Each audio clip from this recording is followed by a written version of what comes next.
and or watching to the Black Eagles podcast, a Beşiktaş talk show. Ahmet Dursun Sergen aldı. Sergen Bülent yan yana. Sergen Bülent. Sergen. Yanında Tümer var. Tümer'e doğru aksın kaybetti. Tümer topu aldı. Sergen aldı.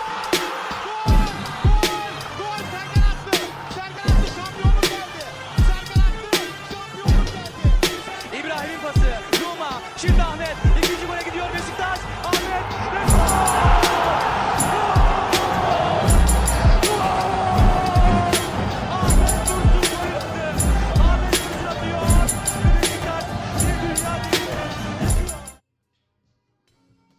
Hello, Black Eagles. Welcome back to the Black Eagles podcast, the first Black Eagles podcast in the Ole Gunnar Solskjaer era.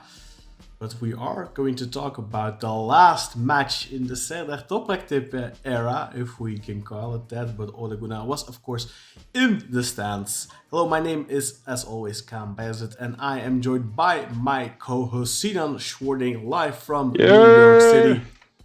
And I'm small again, Kaan. Are you small again? Oh, I'll fix it in a second. And Kartal live from Glasgow, Scotland. Guys, thank you for joining me. How is everybody doing today? Kartal, let's start with you as I fix Sinan's Sinan's camera. I mean, I'm just off a back shift, so working 11:30 till 8 o'clock. Luckily for me, because I work from home, I was able to turn off the work laptop and boot up the MacBook and get ready to go for this podcast to speak to you guys this evening. Yeah. But yeah, I'm okay, man. I had the privilege of returning a parcel today, but because it was a large parcel, my local post office wouldn't take it. So I had to take it to the post office at the shopping centre, which is a bit further away. So I had a workout as well this morning, carrying a big heavy parcel, 25 minutes to the shopping centre, and taking it to the post office there. So yeah, man, it's been an eventful day with a walking all day, well, from 11:30 till 8, and then a wee morning workout doing that as well. But I'm feeling good, guys. How are you? Doing great, for sure, and especially knowing that you had to log around a big ass parcel all day. That makes my day.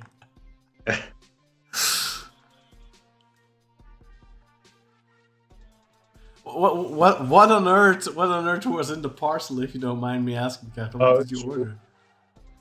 So anyone that lives in the UK will know what I'm going to refer to, right? So there's a shop called B&M, right, that sells very cheap furniture. Yeah, it's like cheap. No, it's cheaper than IKEA, bro. This is like the cheapest of the cheap, man. But we saw this like corner unit shelf on eBay. They look good. It was about £50, which is still quite cheap, right? So we opened it. We opened up the box, and in the box it says B&M. So basically they've drop shipped a product from B&M that's originally £25 and sold it for 50 quid on eBay. And then we're not having that. So we made a return request. So we got that sent back, man. That's just entrepreneurship, man. That's just people being smart. I mean, I appreciate the graft, man, but just not when it's me that's being grafted, man. Right. So, yeah. Definitely. Well, let's get into the talk, the chatter, the. I fixed your camera, by the way, Sinan. Let's talk about. It's good that I had the foresight to make a second NDI, because that, hey, big brain genius over here. What? Oh, of course. Anything yet? Yes. So No. Your previous NDI was not muted. This one was muted, so they will have heard you before. Okay, good. Right. All right. Let's talk about this match first, guys. I feel like afterwards we've got lots and lots to talk about with Ole Gunnar Solskjaer and his assistants, Erling Moe and Richard Hartis, I believe the goalkeeper coach is named. So we have plenty to talk about there. But before we get to that, let's talk about the football match on the weekend against Samsunspor, and then we'll start addressing all the chat and stuff like that as well. By the way, guys, in the live chat, if you have any questions you want us to answer today, if you have any talking points you'd like us to talk about, if you have any thoughts on the match, if you have any thoughts about the new coach, let us know in the comments. We are going to get to every single one of your comments in a little bit. But first, we're going to talk about the football match on the weekend. We were playing against Samsunspor, who are in 3rd place right now in the Turkish Super League. We are in 6th place. With a win, we would have come within striking distance. We would have come within 3 points of number 3. However, of course, as we all know, that match ended in a 3-3 draw. Let's have a look at the lineup first. Sinan, if you will do the honors, my good sir. Yes. And as per usual, I'm going to start with our enemies, rivals, opponents. I guess that's the right word.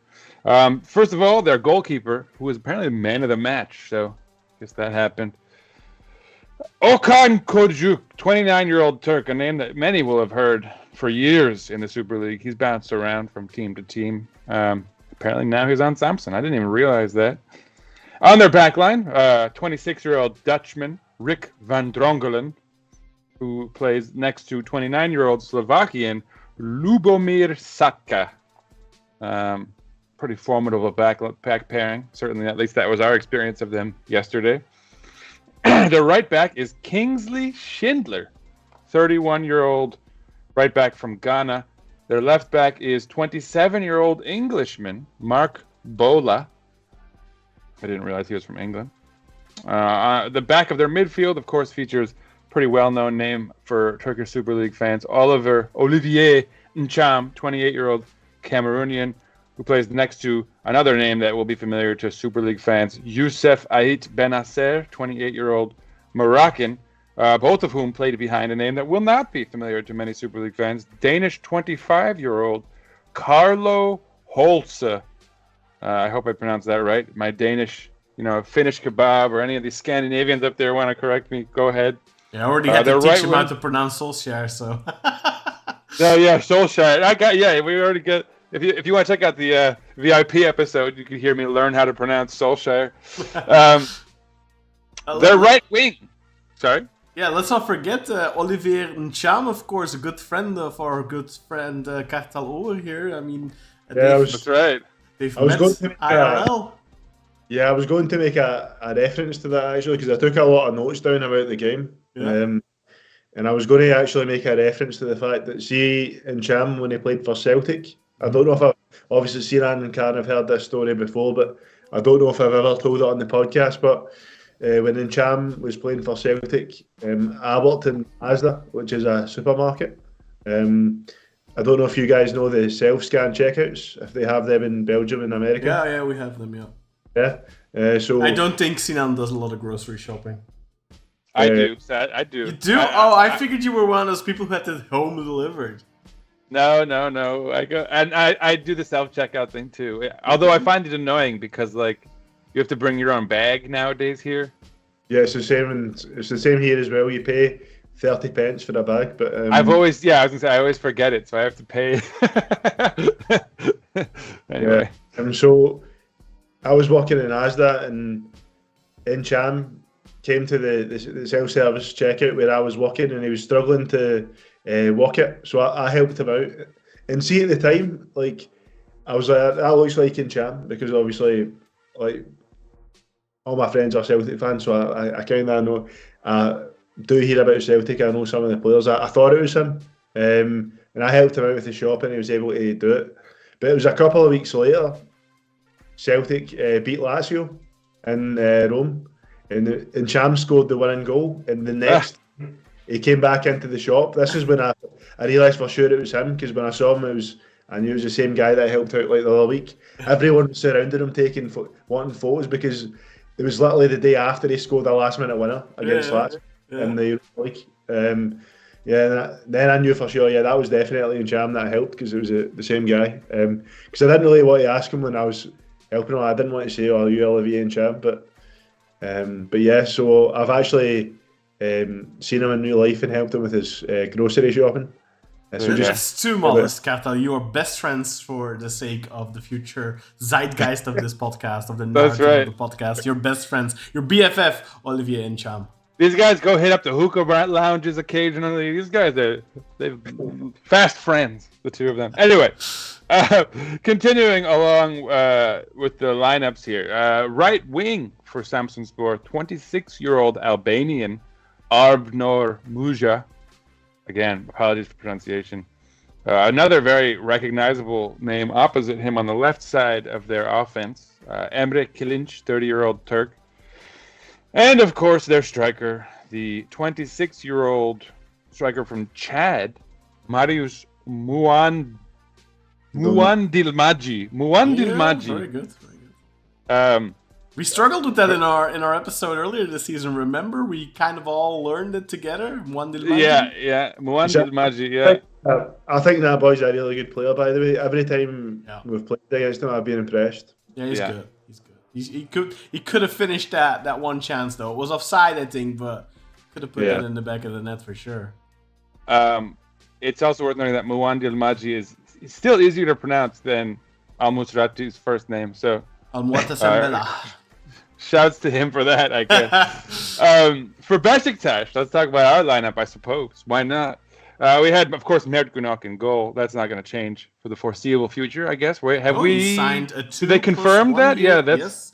2 plus 1 year contract extension signed on the dotted line, presented and officially communicated. Comunicado oficial on Mert Günok's 2 plus 1 year contract extension. Talk about a well-timed bit of good form on his part, huh? That worked out pretty well for him. Very Mert Nobre-esque of him. Yeah. As for our defense, of course, there's Emirhan Topçu next to Felix Udokai. Our left back, the return of Arthur Masuaku, who sadly put out one of his better performances of the season just when our new coach is there to see him. He's going to probably get like 3 more matches as a starter out of that. Jonas Svensson played opposite him. Al-Musrati. Anyone else want to do the first name? Motes Sembela. Al-Musrati played next to Jedson Fernandes, and both played behind João Mario, which is perhaps a little surprising to see him in the 10. Rafa Silva played on the right side with Milot Rashica playing on the left. And of course, Ciro Immobile up top. The lineup that I'm looking at is different than the one that's on the screen right now. So the way it's listed for me is Mario at 10, Rashica on the left side, and Rafa Silva on the right. Although Rashica was definitely on the right, I think. Yeah, I think so too. Now that I recall. So anyway, Fatmab led me astray. But yeah, I don't know. I mean, a pretty good starting 11. What do you guys think? Kind of what you'd expect? Yeah. I think so. Some comments in the group chat at the time was like a very weak side, and I thought to myself, I don't know really what I would have done differently. Exactly, really. Yeah.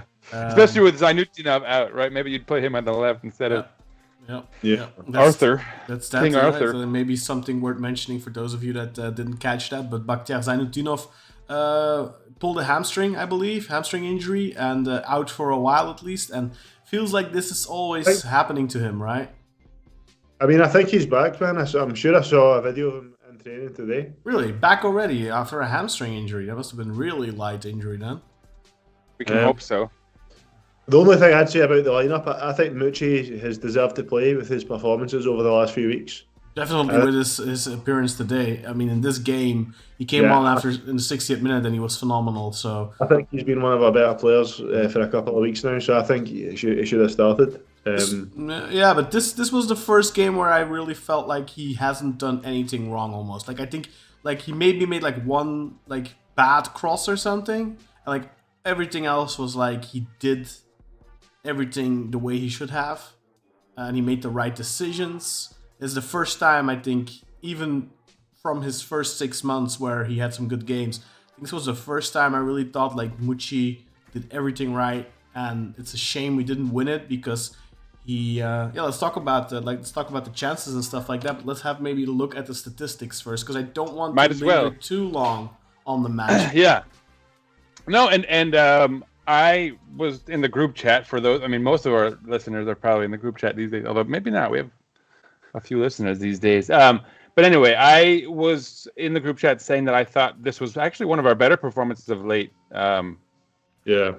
Despite a few factors, right? Like we weren't exactly sharp in attack, but we were attacking, right? We were trying. There was efforts being made, which was a positive. I think perhaps with Ole up in the stands at the wheel, so to speak, people were, trying to impress him a little bit, which you'd expect to some extent. I don't even think it's a question. I think that was clearly the case because this is I feel like over the last, what has it been, like 18 months? I feel like this is the biggest reaction we've seen from the team. Like we've had so many coaching changes, and I feel like, well, maybe, I mean, we had that Riza game under Seda Toprak-Tepe, I guess, when Santos was in the stands, and the team showed a reaction there as well.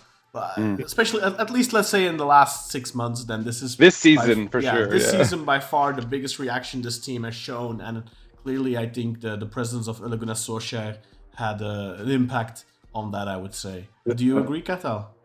Oh, I definitely agree, Kaan. I was on record in our group chat saying that this was our best performance post-collapse this season. Yeah. I don't know how you two feel about that. Since really the Galatasaray game, I'd say this was our best performance. Fully agree. And I made some notes about the game as well. So on my lunch break, during work, I actually watched the highlights back and made some notes on the highlights. Oh boy, this is great. We're all on the same page. I could have sworn, based on my reception in the group chat, that I was going to be like it was like a hot take to say that. I'm glad. It's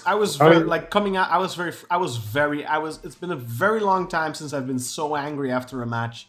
Just the fact that right after our final chance, which gets put out into a corner, the referee instantly blew his whistle. What was that? My head just exploded. I mean, I know we would not have scored the subsequent corner, but it's not. It's a matter of principle. Like, remember the Fenerbahce game?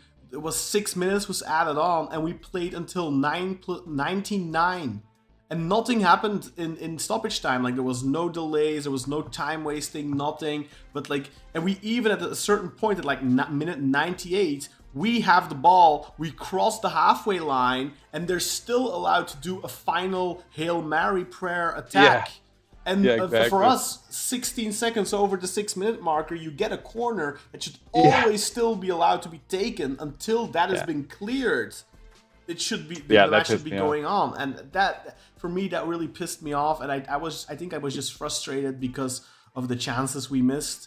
It did, despite the fact that and we'll get to the statistics in a second here, but despite the fact that I feel like we created plenty to score, I always kind of had the feeling like it's not gonna happen today.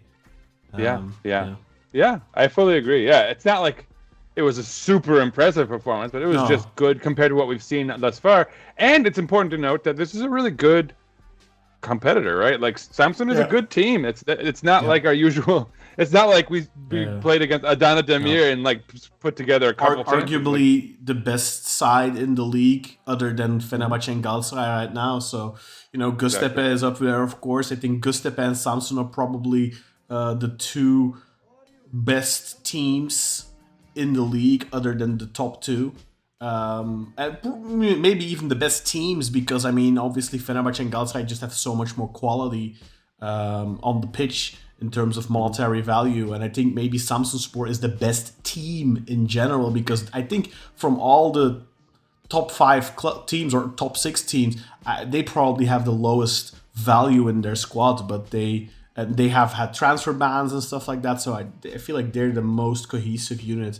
And it really shone true as well in this game. I think, when Schindler made that save on the line from Simi's corner right at the end, the celebration, it was... they were hyped. Yeah. It was great to see. I think they knew they had salvaged a point in the game. We were pretty... that was a goal, man. That is, I think, that's... Great header, too. I can't even give crap to Semi. I thought he placed it perfectly.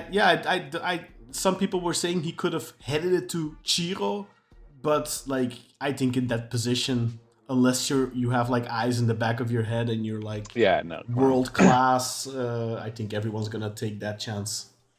And he put it down. I mean, I don't know. You can't complain too much. It is. I mean, if well Schindler doesn't follow there and leaves it to the goalkeeper, it's a goal. It's a goal. Yeah, exactly.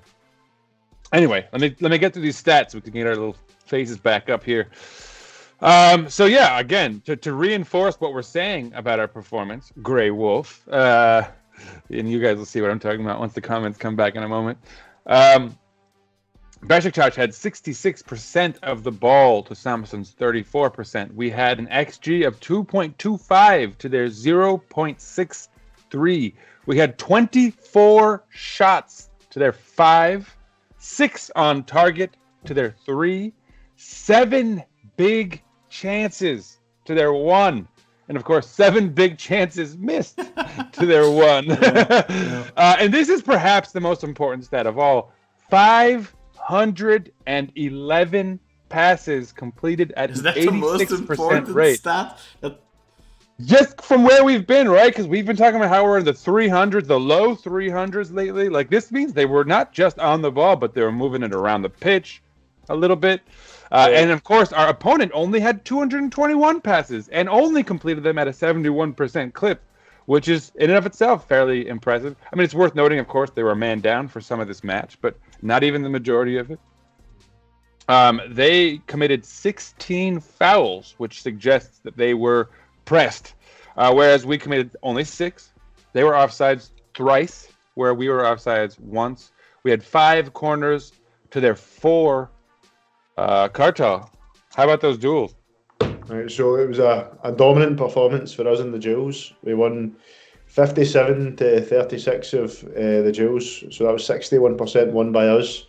We won 62% of the ground duels, so that was 40 to 25. We won 61% of the aerial duels, which was 17 to 11. We had 9 successful dribbles, which was at 47%.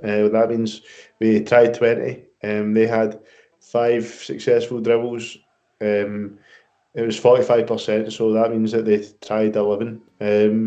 Yellow cards, we didn't have any. We didn't have any red cards either. And then, of course, they had a second yellow red, which I thought was a bit harsh, to be honest.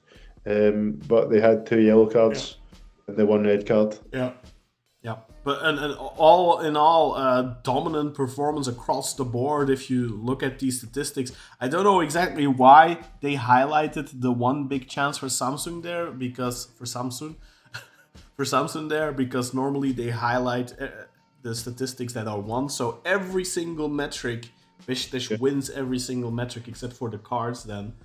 Yeah, that is weird. And what did they do? Yeah, because less is better for that, so we win that metric too. Yeah, I suppose. Missed. Yeah. Okay, I see. Yeah, okay. Let's see, fouls committed. How many did we have? Oh yeah, we also won that because we had the least amount. So I mean, it was an all in all dominant performance from Beşiktaş. A game that you should always win. 7 big chances created. We've talked about this in recent weeks, that we are barely creating any chances.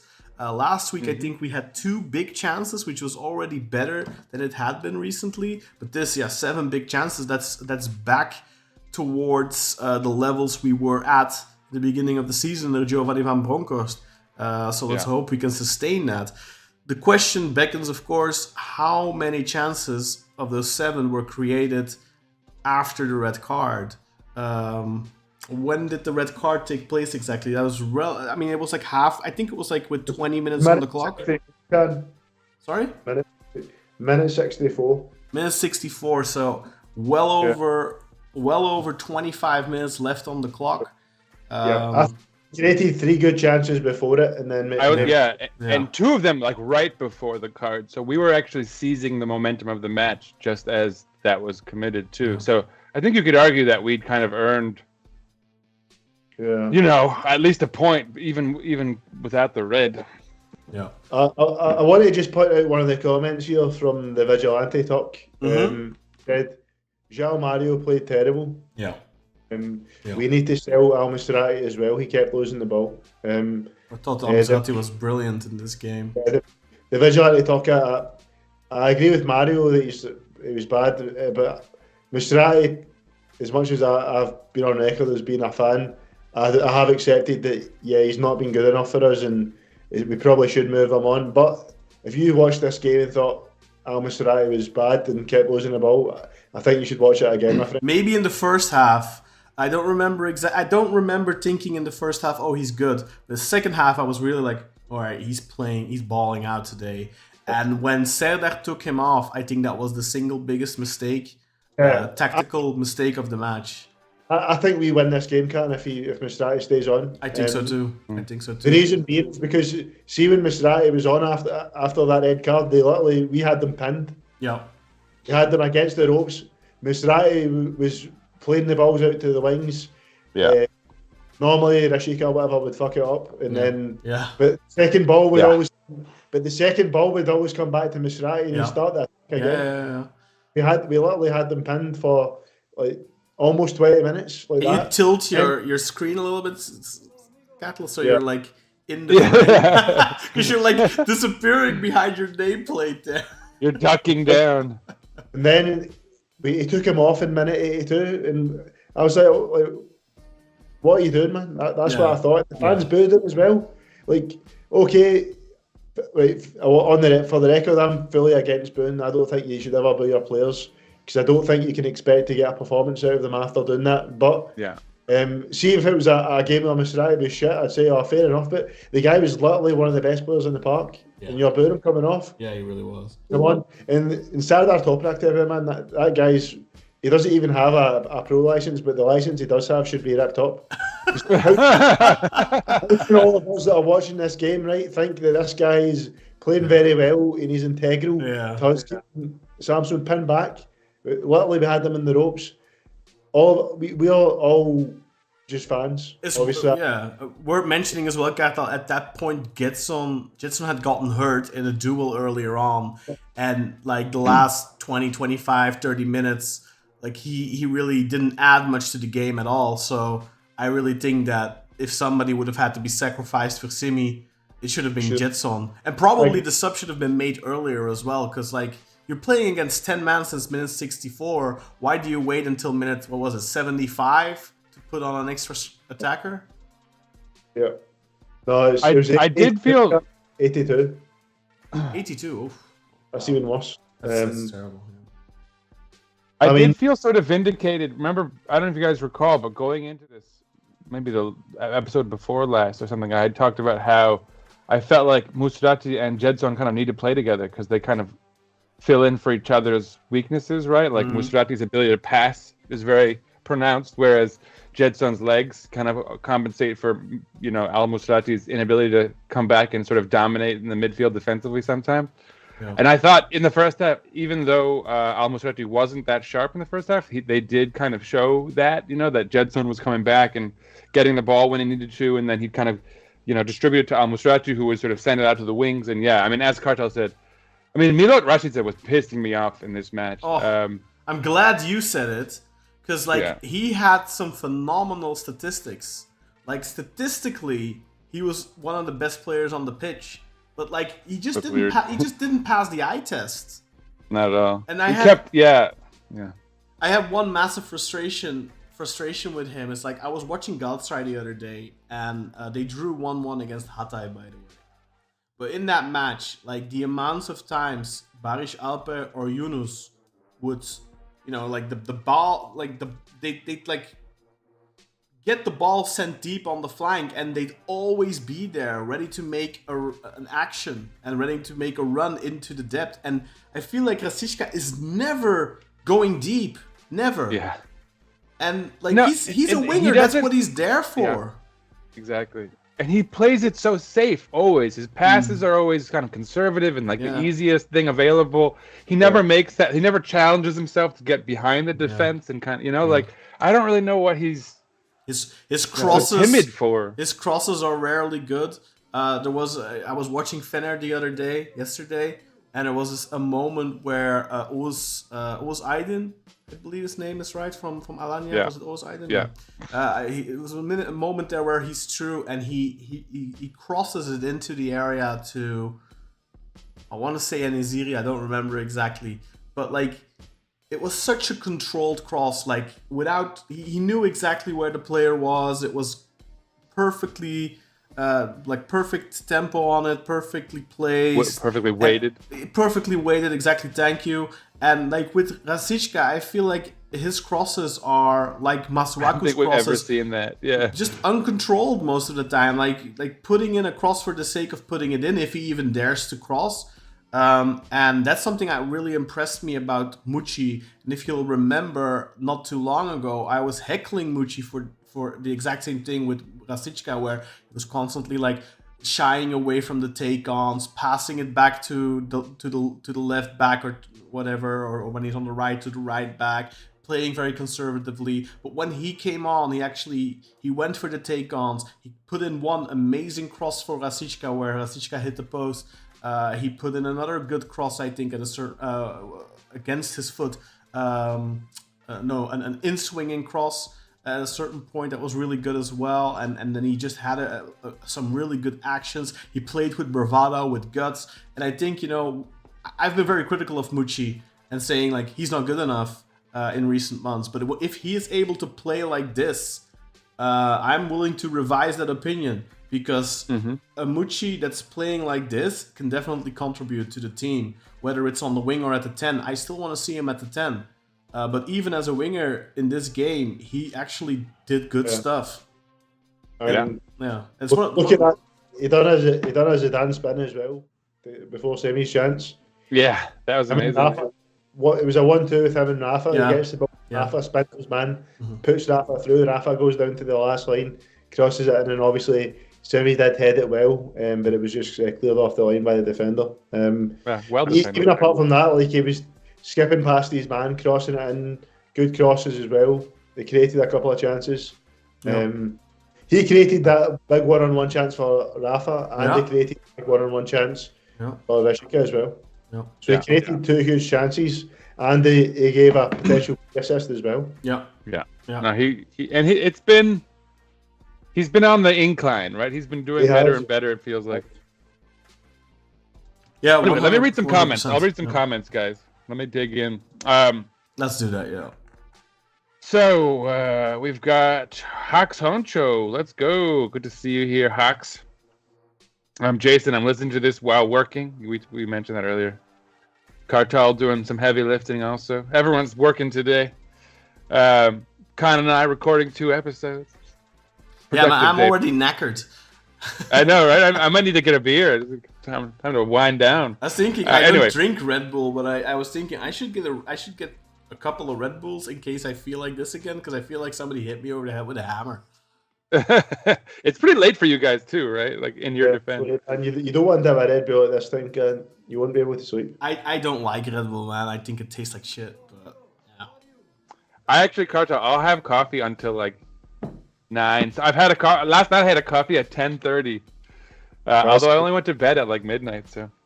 And you slept okay? That's early Yeah, for I you, slept though. alright. I feel like Yeah, that's I early. know. Yeah, it is super early for me. Yeah, it was crazy, and I still slept in. It was weird. Anyway, back to the conversation here.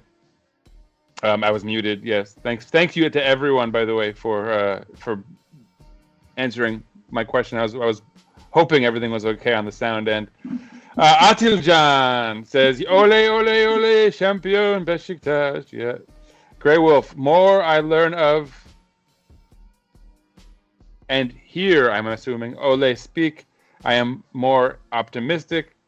I feel like he is the right manager to turn things around. I said it in the chat. I feel Beşiktaş finally made the correct decision in selecting a manager. First time in a long time. I'm actually excited. Anyone want to weigh in on that? I mean, I agree. Yeah.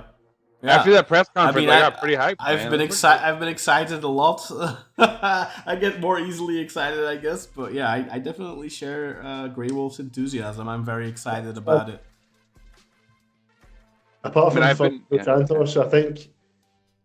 Yeah, Santos. Even if I thought some of the managers were the wrong appointment, like I think people shouldn't read too much into these press conferences. Because if you look at Aaron Ismail's press conference, what do they say? That's true. Yeah, they always have He blend my style with Beşiktaş's style of holding the ball. Did we see that? No, we didn't. Yeah, they always know the right thing to say. Yeah. But I will say that he. So that's why I don't think we should look. As much as I think there's a lot of positive things about Ole, we shouldn't look too much into these press conferences. Because I myself have found myself in the past being convinced by a press conference when I wasn't. I think, Kartal, one thing we can say though and be positive about was that he was very open about the idea that this was a project, right? That this was a long-term, like a rebuild, right? I mean, that's the right mentality, I think, right? For someone to come into this specific project with. So at least he does have a sense of the scope of what he has to do. The reason why he does have that, Sinan, is because the situation's been explained to him properly by Sardar and possibly these scouts. So you need to give props to Sardar as well. Kartal, you'll be proud of me. If you hear our VIP that we just recorded, I went on the record complimenting Serdar Adali. You know I have my reservations about the guy, but I said that, exactly that, Really, and it's important. We should still have our reservations because just last year we were promised this project by Hassan Harit, and the first couple of transfers like Mucci and Mastrati showed a change in the ways of the club, but in the summer we went straight back to what we were doing before. Yeah, for sure. Well, so that's not true. Exactly. That's not really true either, to be honest. Well, Kaan, we went for established stars in the 30s for the most part.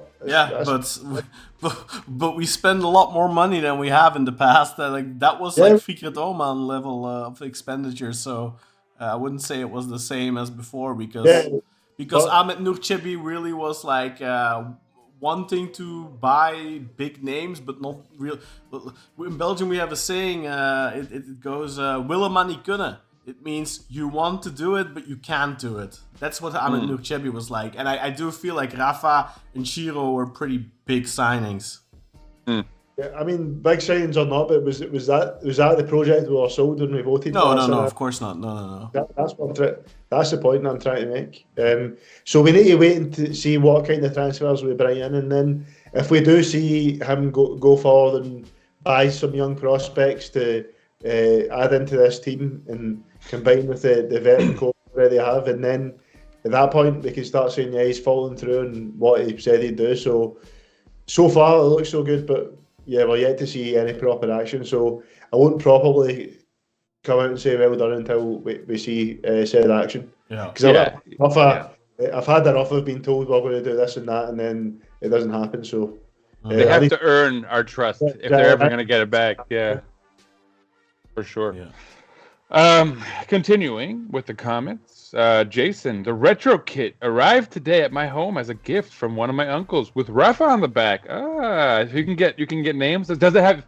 Can you get a sponsor on the front too, or is it? It has a sponsor on the front. It has Beko on it. It does. Yeah. Wow. You can. The white one you can already order on kartaljuvasu.eu.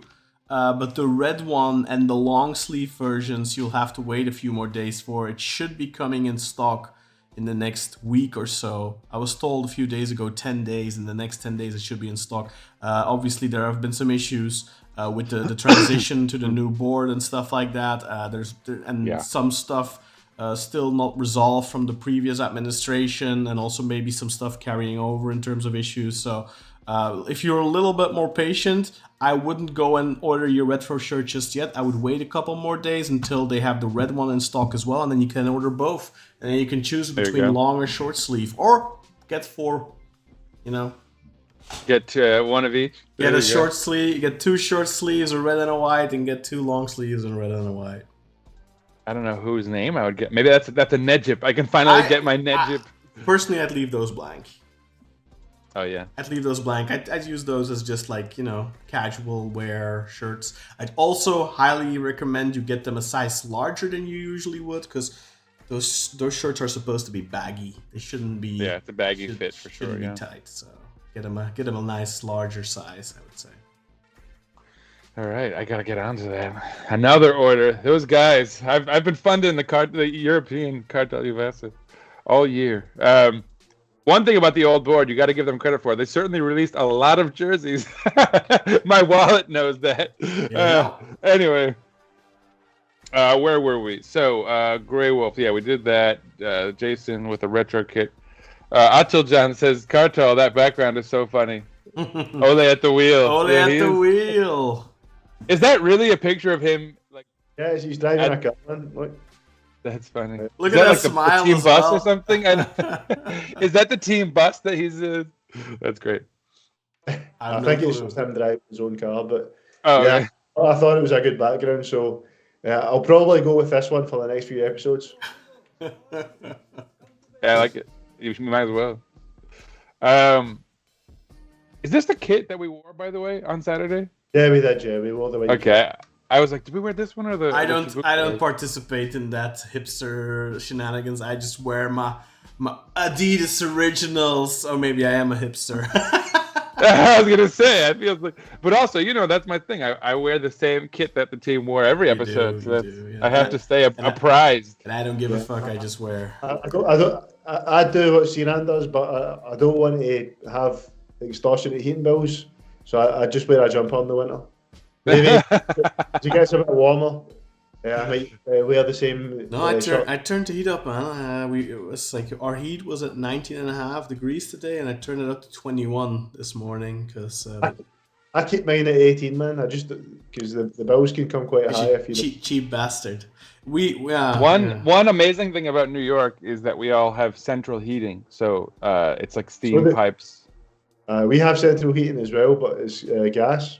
I have heated floors, bitches. Ooh, that's fancy. That's good shit right there. All right. Next comment. Don't have doors, but I have heated floors. I was gonna say. That's hilarious. Jason again. Opposition goalkeepers and playing their best game against us, being man of the match. Name a more iconic duo. Oh yeah, because Okan Kocuk was there. Yeah, and then the kids from Adana had a great game against us as well. Okan Kocuk had a great. Some people were. I think I get that people are frustrated because it's not the first time Rafa misses a really big one-on-one chance. But I feel like a hell of a save though. I feel like very often when he misses, those goalkeepers have some really good saves in them, man. Because this was, I think he made the right decision here to try and go for the lob, and it was, I don't know, man. I would have tried to put it to a corner. That's just me. It's very difficult because the goalkeeper, I don't know if you noticed, but the goalkeeper was in a very awkward position, very far out of his goal. See if he was like one step back. See, because the keeper was so close to Rafa, he came out very well.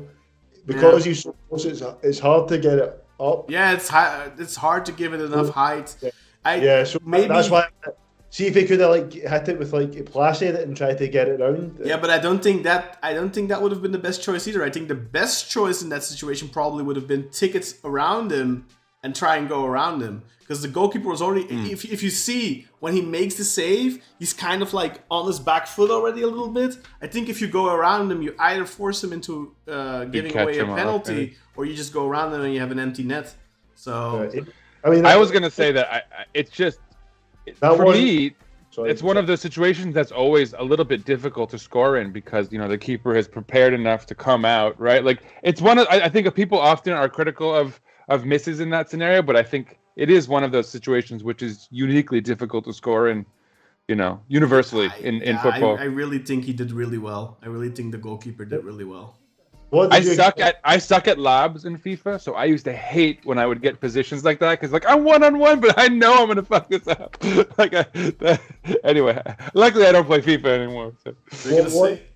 What did you guys think of the one where Jensen, Rafa, and Immobile kind of had some nice build-up play, and then Rafa had that first touch and it was a bit off, and then the keeper kind of got the ball and then he got it back off the keeper, but then the defender hit it away. Oh yeah, that one. Yeah. I think see if he hits that first time, that's probably a goal. It's just that first touch that lets him down. He kind of runs away from him a bit. But I think see if he just hits that first time, I think that's a goal. But he's running through a forest of players there, though. It was very crowded there. I don't know.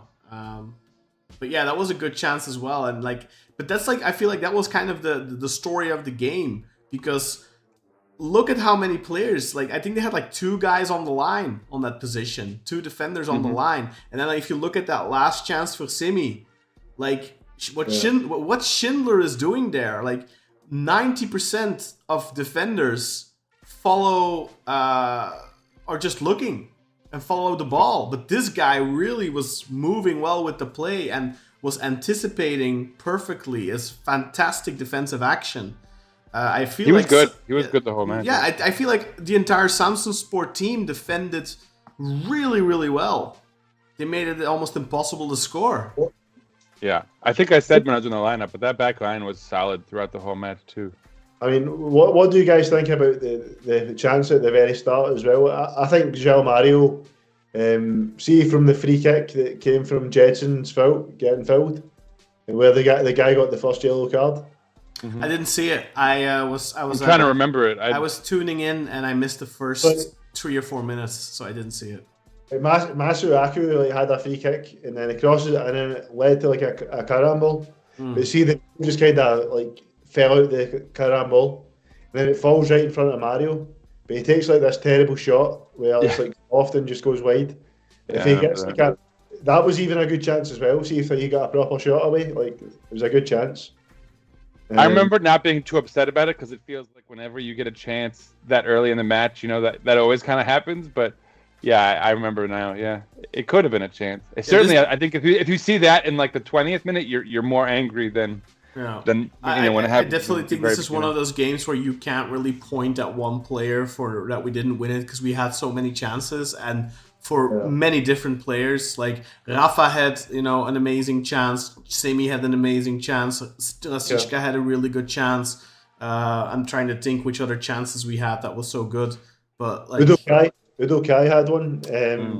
See, in the 59th minute, there was a good link-up between Mario and Rafa. See, I've came prepared, boys. I've taken notice down. I was going to say, much better than me. I didn't get to watch the highlights afterwards. So, we're going to keep it short on this game. 59th minute, there was good link-up between Mario and Rafa. Rafa found Rashika, who finds Mario. Mario had a hard shot to get off. There was a defender right in his face, but he won the corner. From the resulting corner, Rashika crosses it in, and Udo Kai gets a header off, but it was a really, really bad offensive header.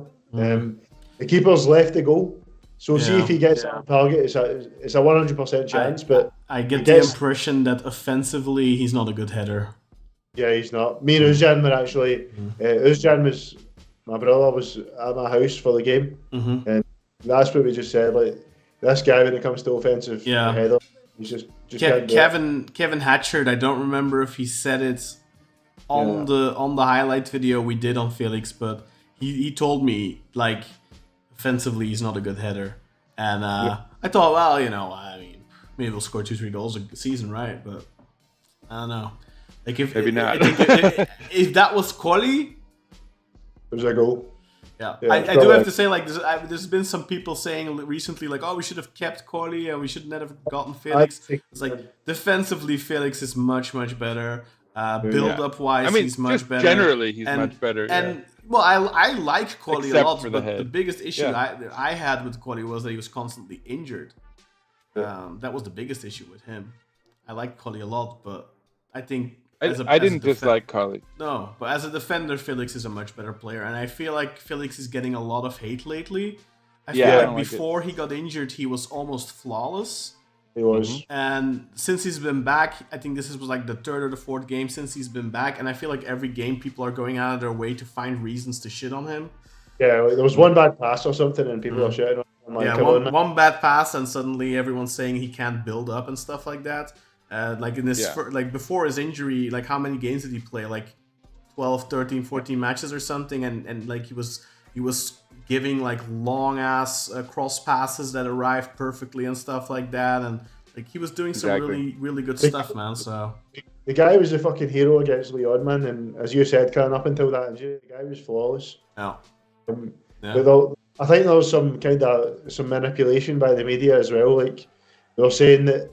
Oh, he keeps getting headers scoring over them. Well, one of them, for a start, wasn't okay in the Galatasaray game, and the one I think that was over him was the one where the referee told them to go. Basically, But I think what was it? There was some sort of shenanigans, but before while we were still organising the wall. I think. The second one they scored. Galsai scored the second one. Yeah. Yeah, we were still. Yeah, Ersin was. We still were setting, talking about that. Ersin was still setting the wall, and he was still like at his post, and they were already taking the free kick. Yeah. People in the media were blaming like Udo Kai for that on Twitter. I'm like, come on, man! Like the referee usually just fucked us over. Like, how can you blame Udo Kai for that? So I think Udo Kai maybe hasn't looked as good as he was before injury, but you need to give him some time because obviously with the issues that we've had, it's been hard to perform, especially coming off an injury. So I hope he settles once. Now with Ole in and we start seeing that. And also, Kartal, like, it's not like he's been playing with a stable partner either. Like, one game he's playing with Gabriel Paulista for 10 minutes, then he's playing with Emirhan for the rest of the game, then he's playing with Tayyip, then he's playing with Emirhan again, then Tayyip again, then Zaynutdinov. Exactly, I even forgot about that. Like, I mean, he's had so many different partners. On top of that, when he plays in his preferred position, which is left center back, he's playing next to Masuaku.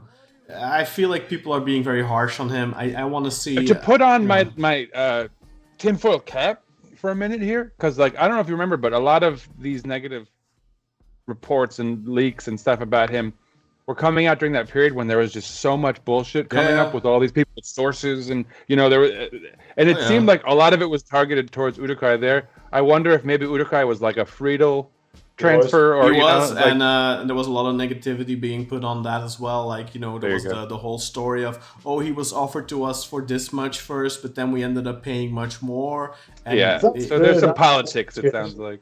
If that's true, that is a fucking disgrace, but we don't know if it's true. It's a fucking disgrace, but then it's on Samet Aybaba though, because he refused him supposedly when he was offered to us for like, let's say 4 million, and then we ended up paying 5.5 when Friedel was there. But then like, whose fault is that? And it's especially on him, considering we've now seen him play, and he's a good player. It's not like just some name. Yeah. I feel like people are being way too harsh on him. But let's continue with the comments, guys, because I want to start talking about the managerial stuff and get into some transfer stuff and all that kind of jazz. Yeah. All right. What a Chad! Oh, the guy from Chad. Mwandilbaji. Whatever. I need to see it to pronounce it right. Mario says, yo, what up, Eagles? What's up, Mario? Happy belated Margaret Thatcher Day, sir. Finish kebab. Masuaku clean sheet. Renew his contract. Ole Gunnar Solskjaer will turn him to Solskjaer. I don't know, whatever, man. I had it before. Too much time has passed. Drop the K. Solskjaer. He said OGS. I should have just said what he said. OGS will turn him to a beast of a left back. Let's not get too far ahead of ourselves. I think Masuaku can still leave. He did. I mean, it's definitely worth noting that he put on a show for OGS's first game in the stands there. So I hope I hope Solskjaer doesn't fall for it. Grey Wolf, I disagree. When we were saying that we played well, I disagree. John pointed something out today, by the way. There was like the video of the first training session and stuff, and like during like right before the tactical meeting or whatever, like Serdar Adal is doing like is addressing the players, and Masuaku comes in late. I mean, that's the interpretation Atlejan had. I'm not sure if that's the case, but like so you see Solskjaer looking at him a little bit like sideways. Late on day one, that's not a good sign. I mean, I don't know if that's the case actually, but yeah, I know. Yeah, maybe he would gone to the bathroom or something. That's the spin Asseljan gave it, so we'll go with that story. Why not? But so yeah, Grey Wolf disagreed that we were good. Disagreed with all of us. I feel it was the same shit. No positive reaction. Do you think the game would have been different if Cheeto scored that goal? And then before we address it, the Vigilante Turk said, Joao Mario played terrible. We need to sell Al Musrati as well. He kept losing the ball. We already mentioned that comment. But then he responded to Grey Wolf. He said, if Cheeto scored, we would have definitely scored a second goal. Oh, yeah. I think if we score a goal in the first half in this match, we score 3, 4, 5. I mean, even if we score one of the chances earlier on in the second half, we probably score a few. Yeah, we'd probably score a few. I agree. Yeah, that shot from Chiro, I forgot about that. That was like the highlight of his game, though, because I feel like he didn't have a good game again. Not involved. Hey, he at and least. Rafa were not at their I feel like Chiro finest. wasn't involved. I wasn't like the last 20 minutes or so. There came a moment where I was like, is Chiro still on the pitch or did he get subbed off? You know? Yeah, I had the same question. Yeah. Anyway, Grey Wolf asks, is this the first time we haven't received a single yellow card? Maybe. I think it's the second time. I think we didn't get a yellow card against Sivas in the cup, but I'm not sure. Might be mistaken. I think I saw it once more recently. That's 0. Yeah, I mean, it's certainly a rarity, so it's a good question. Yeah, they Grey loved Wolf. giving us shitty cards in the beginning of the season when we were still playing for something. Now that we're... I mean, have you guys noticed? I feel like we've had some favorable calls in the last couple of games. They know we're out, so they don't have to mess with us. like the red card Kartal was saying was harsh. I don't, I mean, I don't remember. Like I said, I didn't see the first yellow. I don't know exactly like this one. He was pulling on him, wasn't he? So I mean, there was a bit of a push, man, but I think it's a bit harsh. yeah, maybe. The first one was 100% a yellow one, definitely. But like, the first was 100%. what was it? Wasn't that one that was almost that could have been a red? It wasn't going to be a red, Sinan, because it wasn't last man. There was. Are you sure it wasn't the last man? I remember wondering if it was the last man. I've seen it I've watched it 2 or 3 times. What was the last week? We had I remember we had something where we were all like saying, "Oh, we got away with it," and then I think against Rize maybe there was something as well. I think there was a few penalty shouts. Yeah, maybe. I just remember thinking like the last couple of games where I was really thinking like, wow, the referees definitely didn't. I mean, if they were, we had the Masuaku position. Remember that one? That's really one where you. I mean, if a referee is out to screw you, really wants to screw us. Yeah, and it might have been soft, but he gives it. We've been given plenty of soft penalties against us. Yeah. I mean, look, there's a position in this game. Do you remember where I think Jetson gets pulled on the shirt? Do you guys remember the penalty position in this match? Mm-hmm. Do you remember last season when Jetson pulls a guy's shirt in the penalty area and they gave a penalty? And we were all saying they never give a penalty for something like that. If you give a penalty for that, you have to give a penalty every single corner. And I feel like that's what happened here. Like, this was worse. I mean, this was worse. But like, it's so typical, right? Like, the standards sometimes,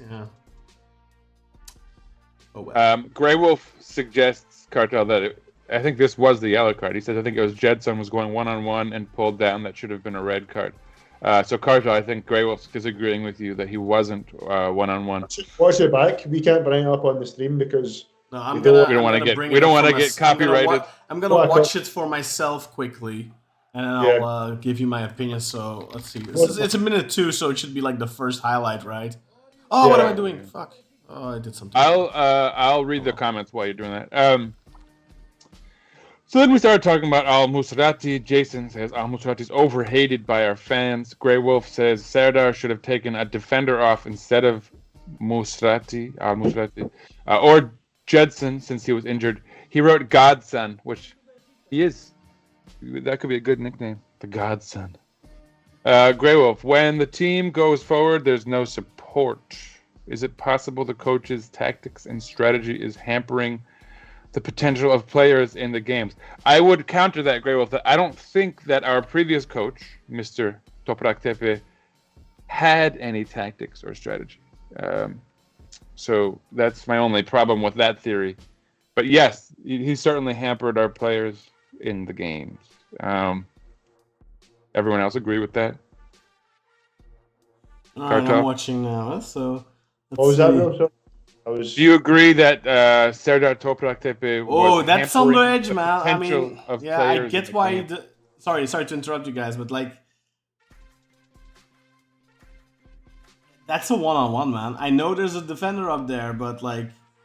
I'm gonna bring this up, huh? I'm gonna take a picture. Yeah. I'm gonna take a still picture. Get us a still frame. Yeah, that's what I'm gonna do. I'm gonna do it. Sinan, say what was that you were saying about? So Grey Wolf says that, is it possible the coach's tactics and strategies hampering the potential of players in the games? And I said that I don't think Toprak Tepe had any tactics or strategy, but I did agree that he hampered the potential of our team. He has hampered it, man, because to be honest, it's been a shit coaching performance. Or Yeah. to be fair, calling it a coaching performance is probably a stretch. Yeah, did he coach at all? As I said earlier on, man, like, after seeing that sub, man, like, just rip up that fucking license, man. You've got no business doing this job. Put Sinan or Kaan or me there. I'll take it. Yeah. Well, also, like, yeah, I mean, the only tactical adjustment he ever made was occasionally switching to like a 4-4-2, late in a match that we were behind in, which is something that, would have been pretty commonplace like 15 to 20 years ago. But right now, that's just not exactly a creative or inspirational move. It's just... I don't know about you guys, but I think seeing in modern football, I think when you're looking for a goal, if you, let's say you don't have a big striker, maybe you can bring like a big striker on, but I think having more creativity is probably the most important thing. Yeah, rather than just like tossing, now we have 2 strikers. Like, it's sort of a outdated... Yeah, there is a my special was bringing on 3 strikers at once. I remember that. Yeah. Jason says that's the Red Bull sponsorship gone. Oh, because Kaan said he doesn't like the taste of Red Bull. Yeah, I don't think they're going to sponsor. Let's have a look here, boys. So, let's see. I mean, it's obviously it's technically not a last man position, but he is 100% true on goal there, man. Because I remember thinking he was. If you watch this live as well, like if you watch the actual stream, like how quick Jetson is, and like right here, this ball with Jetson's speed is beyond the reach of both those defenders. You have the guy on the top coming in. He can close him down, but I don't think he gets to Jetson before Jetson's one-on-one with the keeper. So for me, this is a goal scoring opportunity for sure. And yeah, okay, technically I think yellow is the right decision here, but he is 100% taking away a one-on-one goal scoring opportunity. So especially when you consider his pace, yeah. While technically this is a yellow card, that's questionable. That's orange. That's taking away a card. That's taking away a one-on-one situation, man. That's I think that's It's at least orange. It's not a red card because you have people there, but it is a red card because it takes away your one-on-one opportunity. By the rules, it's not red, but I think in the spirit of the game, it should be a red card. Continuing on. Well, here's a question for us. This is a fun one. Which 3 positions need strengthening the most? Finnish Kebab says at least a winger and a left back. Certainly, 2 wingers? 2 wingers and a left back, maybe? Which 3 positions need it the most? Need strengthening. So you could either argue we need both wings and the left back. Yeah. Or 1 wing, maybe a backup striker and a left back. But I think really 2 wings. I think 2 wings and a left back. The wings and a left back, but I really think we need a striker as well. Yeah, I mean Mustafa Hekimol is not. But I've got some news for you, boys. Allegedly, according to Ole Gunnar, who is supposedly an advisor to Sardar Adali, according to some, he has been pictured close to the president at a lot of events. Yeah, but I mean, that's like Hassan Arab taking selfies with the president of Al Nassr and Paris Saint-Germain and stuff like that, right? Ole Gunnar is saying that apparently Solskjaer has just said, look, left back isn't an immediate requirement, which I think that's shooting yourself in the foot already, possibly. He said the first thing he wants is 2 very good wingers. It makes sense. It makes sense, especially given what he saw of Masuaku yesterday, unfortunately. I want a left back, but I think two very good wingers could make a huge difference as well.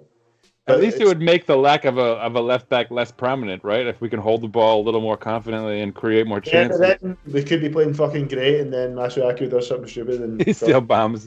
Well, then we know. Yeah, but if you have two good wingers, you can probably overcome Masuaku doing something stupid. And the thing with Masuaku is it's 100% a concentration issue, which I think is probably to an extent paired with just the situation of the club, although you have to point out that he had those concentration lapses early on in the season when we were still playing well. But I think there's a distinct possibility that Masuaku leaves this window anyway, so that opens up a transfer there as well. So we'll have to wait and see. But I said this on the VIP podcast a couple days ago, but I don't expect Masuaku and Musrati to leave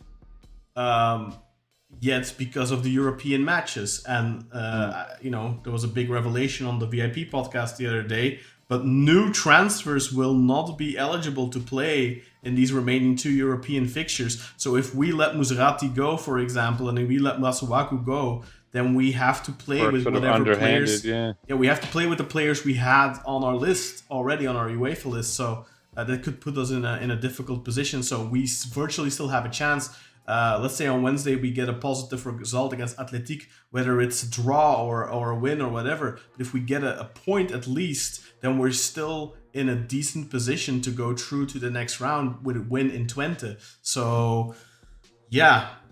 Maybe, I don't know exactly how long the windows are open in the other European countries, but in Turkey it's open until the 11th of February.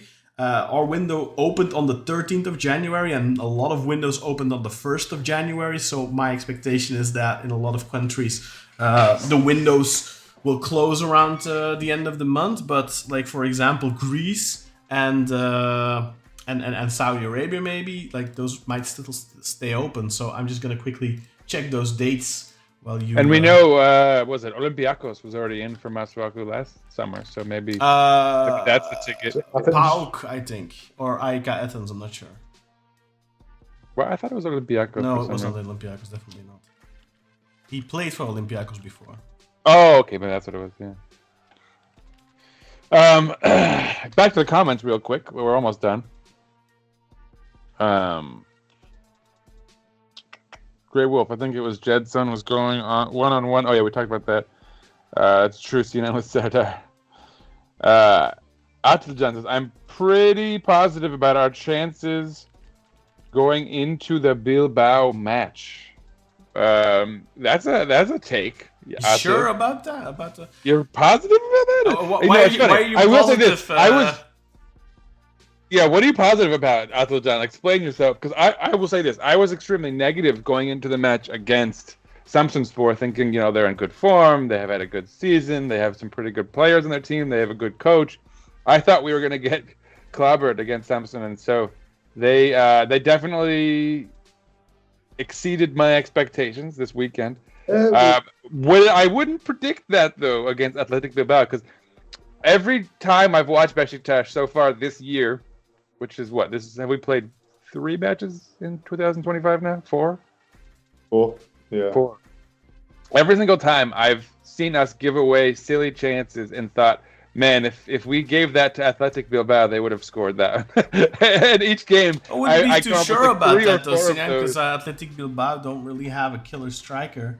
And then statistically, I just assume those Williams brothers are a pain in the ass. They've only had 2 matches so far this season in which they scored 3 or more goals. So they scored 3 goals against, I believe, Espanyol, and then they scored 4 goals. No, they scored 3 goals against Elfsborg in the Europa League, and they scored 4 against Espanyol. Other than that, they've scored 1 or 2 goals at most. Do you guys want to hear a hot take? Let's hear it. We're going to win on Wednesday. Boom. And then Atılcan says, new coach bounce. Yeah. Bilbao's having a great year, but just had their first rocky period in the last couple of weeks. And I haven't scouted them at all. I'm sure I read something where they've been playing a lot of games lately, plus They've already guaranteed going through. So Are you telling me you haven't watched my preview yet, Kartal? Because we talked about all this stuff, man. I've not listened to it yet, man. I was listening to your press conference. Jesus. But yeah, they are already through. But they of course want to secure a spot in the top 8. But it is very well possible that they might do some rotation against us. By the way, the windows end for the most part on February 3rd for most big leagues. Greece closes on the 31st of January though. So if we want to offload Masuaku to the Greek league, it'll have to be right after the Twente match. That's on the 30th. We have 11 days for the Greek market. Yeah. Well, okay, that's all right. That gives us a little time. I'm feeling okay about that. Yeah, I don't know. I can't say that I'm hopeful against. But it's funny because I feel like I'm the stereo optimist. I always find the bright side of things, about certain players or coaches or whatever, new hires. But when it comes to actual performances, I tend to have the mentality of like expect the worst. Guys, if let's say we have a new coach bounce on Wednesday and we win that match, are we gonna say big brain genius Cyril Adala masterclass? He timed this perfectly. He waited for this game. Oh my God. No, I'm not. It's all part of the plan. All right, excellent. I'm not confident enough us getting this result to think that that's like a good plan. I think that's fair. I mean, they beat Fener 2-0 a couple of weeks ago in Kadıköy. Fener really didn't stand a chance. Yeah, I mean, I think we can all agree Fener is right now a better team than we are. So, normally speaking. But it's gonna be a packed house. I don't know, guys, if you guys know, the stadium's almost sold out. There's only a handful of tickets left. I'm gonna check exactly what the amount of tickets are left, but like it does seem like this optimism that's going through the club. The new coach, now. At least the new coach bounce is affecting. It seems to have impacted not just us and the watchers and the listeners on the podcast. But it seems to have been a widespread phenomenon because the tickets for the game against Athletic are almost sold out. I'm just quickly checking for the latest update. We are currently on 39,109 tickets sold, and there's only 728 tickets left as of 15 minutes ago. So only That's crazy because it's early. It's a really early game during the week. Really early game, 18:30 local time, so 6:30 locally in Turkey. So most people, are gonna have to leave work early, maybe take a day off. It looks like it's gonna be it's gonna be sold out.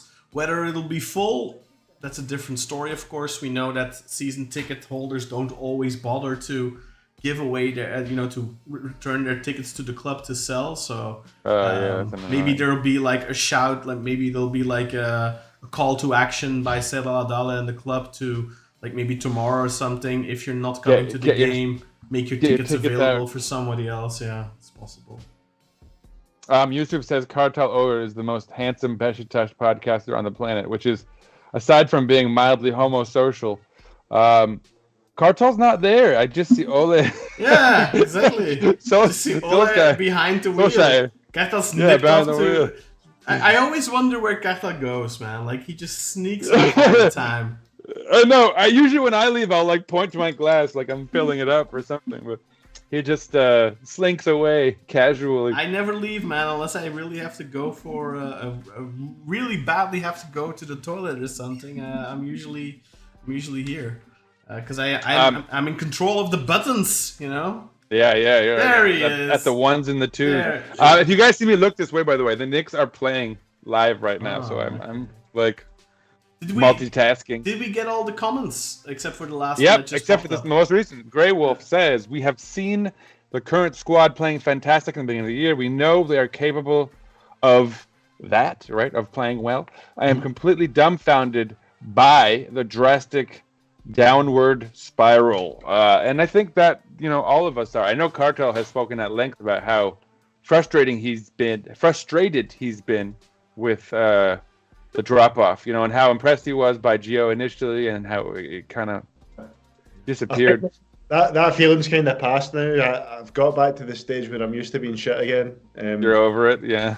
Disappointment is past. But I just want to say thank you to Yusuf, man. I love you, brother. And I appreciate the words. I mean, to be fair, what competition do you have other than me and Sinan? Because it's like this HT Talks guy. He's not. I mean, And then you have Bülent Uslu, of course. He has the eagle in his beard, but he's technically not a bad Beşiktaş podcaster anymore because he quit. And then you have Berkcan and what's the other guy called? Turk. Yeah, I think you're more handsome than they are. So. Thanks, man. Thanks. I appreciate that. But I mean, your dad is still the handsomest of all the Ools. I'm sorry.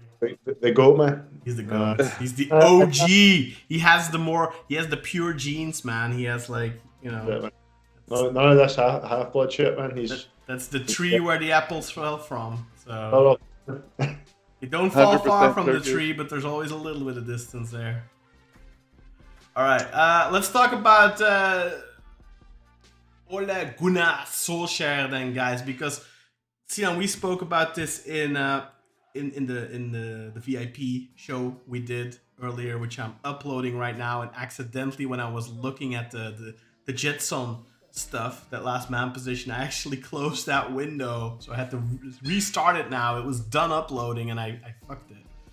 So I'm uploading that at the moment, but so one of the things, my initial reaction, because Kartal and I, we did a live show right after the news broke, and I think our initial reactions was at best mixed. I would say we were both kind of down on it.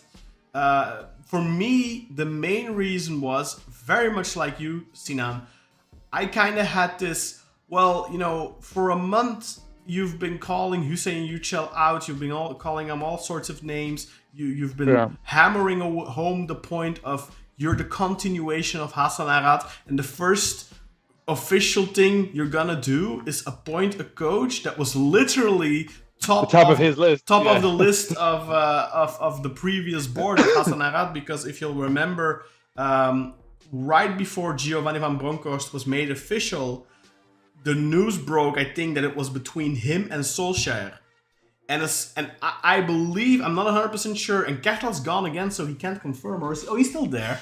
He's just blending in with Ole behind the wheel. Blending in with Solskjaer. Like a little chameleon. But like, if I think, I'm not sure, guys, but I think Ole turned us down, and that's when we decided, okay, we're going with Gio. I think that's how it went. I'm not sure. I don't know, man. I'm pretty sure I was reading news saying that he was desperate to come last year. There was that news, but then there were also conflicting reports, and there were also reports at the time saying that he turned us down. So I don't know if you remember, there was a certain point in the press conference the other day where Ole was actually asked about being in talks with the club before, and he didn't literally say anything. But I distinctly got the impression from what he said that he was the one that turned down the offer at the time. Because I think he made some sort of remark like he felt like it was really different with this board. And that he did speak very highly of Serdar Adalin. Yeah, he was like, Serdar Adalin touched him in his heart. And it seems like Hasan Arat couldn't do that, which is quite surprising because Hasan Arat's a much better talker than Serdar Adalin, but maybe if it was face to face, maybe Serdar Adalin came across more genuine. Who knows? Yeah, maybe. I mean, we'll never know. But I got the distinct impression from that, at least, that he wasn't so keen on it last time, and now he seems all in. But one of my main things initially was that. We have a comment, Kaan. Uzcan says Hasan Arat said himself that he wanted to come right away. This was even before the cup final. Yeah. Because we're going to believe everything Hasan Arat says, right? I mean, I will say that he, having watched the interview that you showed us, Kaan, with all the former Man U guys. Yeah, and whatever. Gary Neville, Roy Keane, Jamie Ian Carragher Wright, won't be. I think. Ian Wright's Yeah, there, he wasn't former Man former U. Arsenal, and then Jamie Carragher, Yeah. former Liverpool. Yeah, some guys weren't Man U, but yeah. And there was I think a former England national team woman. Yeah, she's always there as well. I forget her name right now, but Same. I forgot a bunch of names, but She's- I was calling she's nice though. She's on the fun. VIP podcast. I confused Phil Neville with Owen Hargrave. Yes. But, anyway, I might as well let everyone know. But in that interview, oh man, I'm going to Solskjaer. mispronounce it. Solskjaer, yeah. I always forget how to get rid of the K. Solskjaer basically said that he had been very selective in not taking jobs for the last 3 years because he was, really being careful about not wanting to go somewhere where he wouldn't have enough independence to kind of, oversee a project, which I think, again, explains why we had a not sporting director, right? I mean, Sergen Yalchin was his top choice. He didn't want one. And I think it seems pretty clear Solskjaer also wants some modicum of independence and the ability to kind of oversee the project. So, I mean, it sounds like he really fell for this project in particular, which may have occurred, under Hassan Haddad. It doesn't really matter. At the end of the day, it's still positive for us in that he really does seem to be not just enthusiastic about taking this job on, but it wasn't like a half-assed decision, right? He's turned down a ton of jobs in these last few years. And of course, that's something he says himself. But Yeah. I actually believe him, because if you think that a guy who was in charge at Manchester United for 3 years, finished second and third, is not gonna get a bunch of offers from like the lower hanging fruit in the Premier League and like the top teams in the Champions League, in the Championship. Sorry, if you think he's not gonna get any offers, then you're pretty delusional, I think. I agree. On top of that, I mean, I think one massive difference between now and then is Erling Moe. And Erling Moe, he was still coaching Molde last time around, both in the beginning of the summer when we were linked with him, and also in January last year when we were linked. Erling Moe at that point was still the head coach of Molde. So I think there's a very big difference between getting Solskjaer now and getting Solskjaer potentially 6 months ago or a year ago. Because now he has his assistant that has been, in his own right, extremely successful as a head coach for the past 6 years, winning 2 Eliteserien titles and 2 Norwegian Cups. And he was his assistant the first time around when Solskjaer in, I believe, 2012 won Molde's first ever Eliteserien title, the first ever Norwegian title for that club. And if you think about it, both Solskjaer and Moe are almost entirely responsible from a coaching point of view for putting Molde on the map and for making Molde one of the top teams in Norway today. Because if you look back 15 years ago, if you said Norwegian football, everyone would say, oh, Rosenborg. And I think to this day to an extent, but now the landscape in Norwegian football has completely changed. It's Bodo Glimt and Molde right now who are the big clubs. And the reason for that is Solskjaer or a big reason for that is Solskjaer's success and subsequently Erling Moe's success. But when Solskjaer went for the first time, when he went away, he went to Cardiff City. And that's also one of the things I watched in one of his interviews, that I learned from my time at Cardiff City that sort of club doesn't work for me. And with that, what he means, I think, paraphrasing maybe, but a team that's potentially it's not a big club, not playing big team football and stuff like that. That's just something that doesn't really work for me. I assume but then Erling Moe became his assistant again for the second stint between 2015 and 2019. And then when Solskjaer took over at Manchester United, initially as the caretaker, like Sera Topaktepe, and then subsequently as full-time manager, Erling Moe stayed behind, became the head coach, and immediately led them to a title in 2019. And then again, I think like 2 years ago, must have been 2022, because they were in the Champions League playoffs against Galatasaray last season. So that's a massive coup, I think. We essentially... go ahead. Sorry, Kartal. Ellen Moe excites me more than Solskjaer. I'll say that, because I watched the game in Norway between Galatasaray and Molde at the time, and I thought that Molde played fantastic football. Tin did really good. Tin just wrote. He said the best manager in the league is our assistant manager. I think Molde wiped the pitch with Galatasaray in that game. Oh, they did, yeah. I actually, Kartal, I rewatched those games the other day, both of them. And I still can't I couldn't believe it back then, because I watched them back then, and I couldn't believe Molde lost. And I rewatched it again, because I thought to myself, maybe I misremembered it a little bit. Maybe I was watching with my Galatasaray hate glasses on.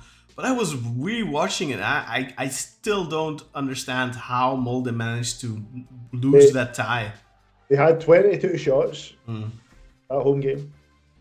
Yeah, and Galatasaray scored. The first goal they scored was a horrible deflection of a wall from a free kick from Sergio Oliveira. The second goal was an absolute worldie from Mauro Icardi, a lofted pass over the top. He takes it on the volley in one go, and just that's the type of goal that. Yeah. This sums up, Kaan. Molde, as I said, had 22 shots. You know how many shots Galatasaray had in that game? Yeah. Yes. 4. A wee bit more than that. 6. Yeah, 6 shots to 22. But somehow Galatasaray win that game. Yeah. Not just that as well. Like it's not only that, because sometimes you can get desperate and you can be shooting all the time and stuff like that. But it wasn't just that. It was also the type of football, the brand of football they were playing. Very energetic. Good pressing, not over the top pressing though. A good wing play, good link up, everything, infiltrations, good set pieces. It felt like it was a total performance for a club with a very limited budget. So I'm excited to see what they can, if they are given the time, can accomplish here. I did an interview the other day with one of Norway's biggest media outlets, RMK, and we talked a little bit about this, and I literally said, funnily enough, I think if Beşiktaş would have announced Erling Moe as its coach, the majority of Beşiktaş fans would have reacted more positively, even more positively, because I described the reaction to Solskjaer initially a little bit mixed. But I think that if Mo was appointed, I genuinely believe that I think the majority of Beşiktaş fans would have been like, ooh. And the reason behind that, in my opinion, is because you're all fucking hipsters, man. You included, Kartal. It's like, this unknown. He comes out of the Norwegian league. He's won 4 cups in 6 years. He played great football against Galatasaray. And then and then on the other end of the spectrum, you've got Ole Gunnar Solskjaer, who has accomplished great feats in Norway, but he's tainted by that last season at Manchester United, those last couple of months at Manchester United, despite the fact that a lot of people agree he is probably the best, or he probably had Manchester United playing the best football since Sir Alex Ferguson retired. A lot of people agree on that. But despite that, he is tainted, because there's a big section of Manchester United fans that still love him, that in fact I think are going to start following Beşiktaş because of him. But then there's also a vocal section that's like, he was rubbish. We all feel like that. Take Giovanni Van Bronckhorst as an example. I think the majority of Beşiktaş fans right now are going to say he's rubbish. Yeah, I don't think that. But... No, you don't. But because he isn't. But he ended badly. And the majority of coaches end badly at their clubs. Very few coaches leave through the front doors. Most of them go out via the back. And those lasting sentiments, look at Şenol Güneş. I know a lot of our fans are still Şenol-sexuals. I know a lot of our fans are still Sergen-coholics. But a lot of our fans as well don't want them back because of how it ended.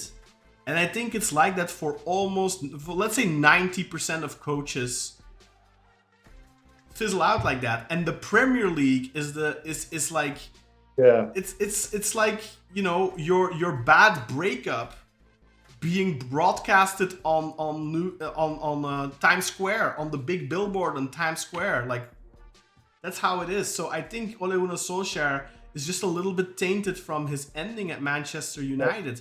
But we have to admit, like, other than Cardiff City, where it didn't work out for him, if you look at his resume, he's had a great coaching career.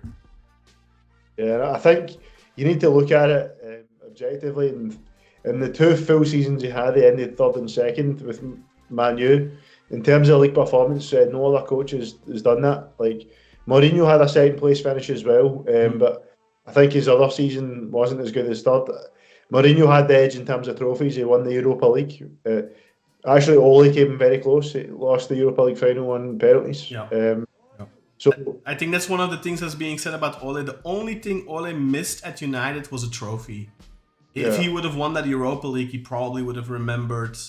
He might have gotten more time in that last season. And he would have definitely been remembered even more fondly. But I think even now, a lot of Manchester United fans remember him quite fondly.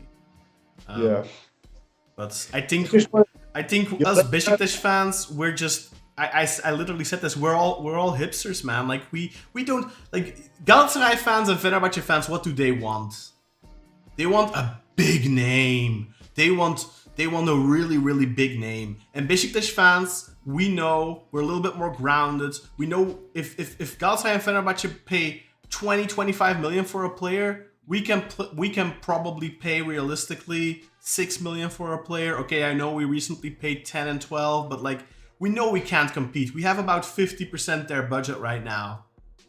So Beşiktaş fans are hipsters in the sense that we don't want that big ass name. We want that young, exciting player coming from Denmark or from Poland or from Hungary or Romania that has like, you start looking it up and he has really impressive videos and he has impressive statistics and stuff like that, but he's gone under the radar. And Galatasaray and Fenerbahce fans, they just want the biggest stars. And Beşiktaş fans, I think Turkish fans in general are kind of hipsters because we're all football alcoholics. The country is mad about football, but I think Beşiktaş fans stand out a little bit more in that hipsteriness. And you included, Kartal. Plus, if you're superficial, there's some obvious choices for you in Turkish football, right? But like Beşiktaş is you know, we're a unique fan base by nature, right? Like we're not front runners. That's would have been an easier way to go about doing that.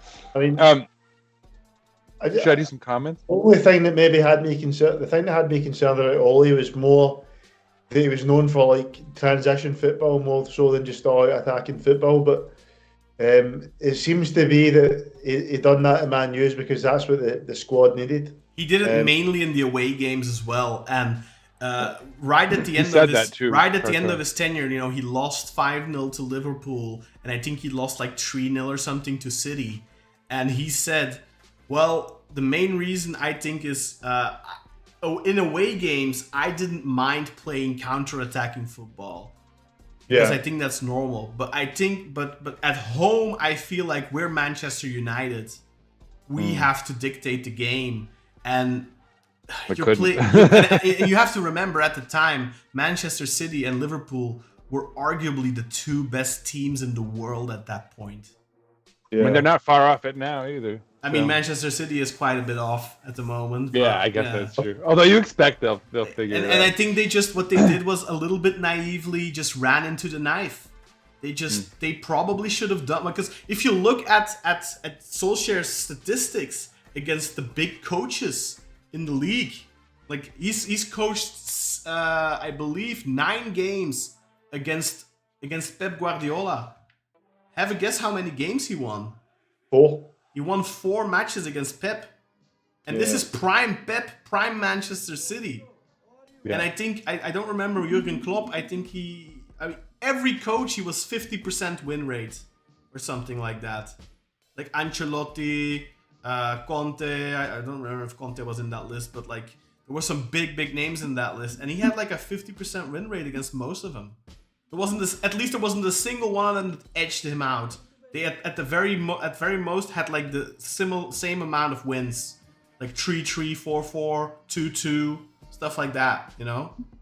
So yeah, and there was another thing I really wanted to drive home, a point I wanted to drive home. But before I do that, Kartal, I think you were also still saying something. So yeah, so that had me concerned that he was known for playing counter-attack football at times at Man U. Like, I want to see Beşiktaş just dominate games, but at Molde he played like mainly attacking football. It seems like from what you're saying, home games for Man U he played more attacking football. So I mean, that's what he said in his interview. That's why Kartal, did you watch the press conference yesterday? I watched the press conference. Yeah, he said right. He wants to play attacking, kind of. He doesn't want us passing around the back for the sake of passing around. Right? He wants us to be more direct. But I thought you would have liked what he was saying, Kartal. I do like what he was saying, Sinan, but Fernando Santos also said that he was going to play. Yeah. Fernando so Santos, more, you want to see it to believe it. We were always saying, and like in his interviews, he was always saying the right things. He was saying what we wanted to hear, but it wasn't translating to the pitch. But also, you need to get the players to execute it. Yeah, because I think, obviously, I don't closely follow the Premier League. I see some highlights. I read some stuff sometimes. I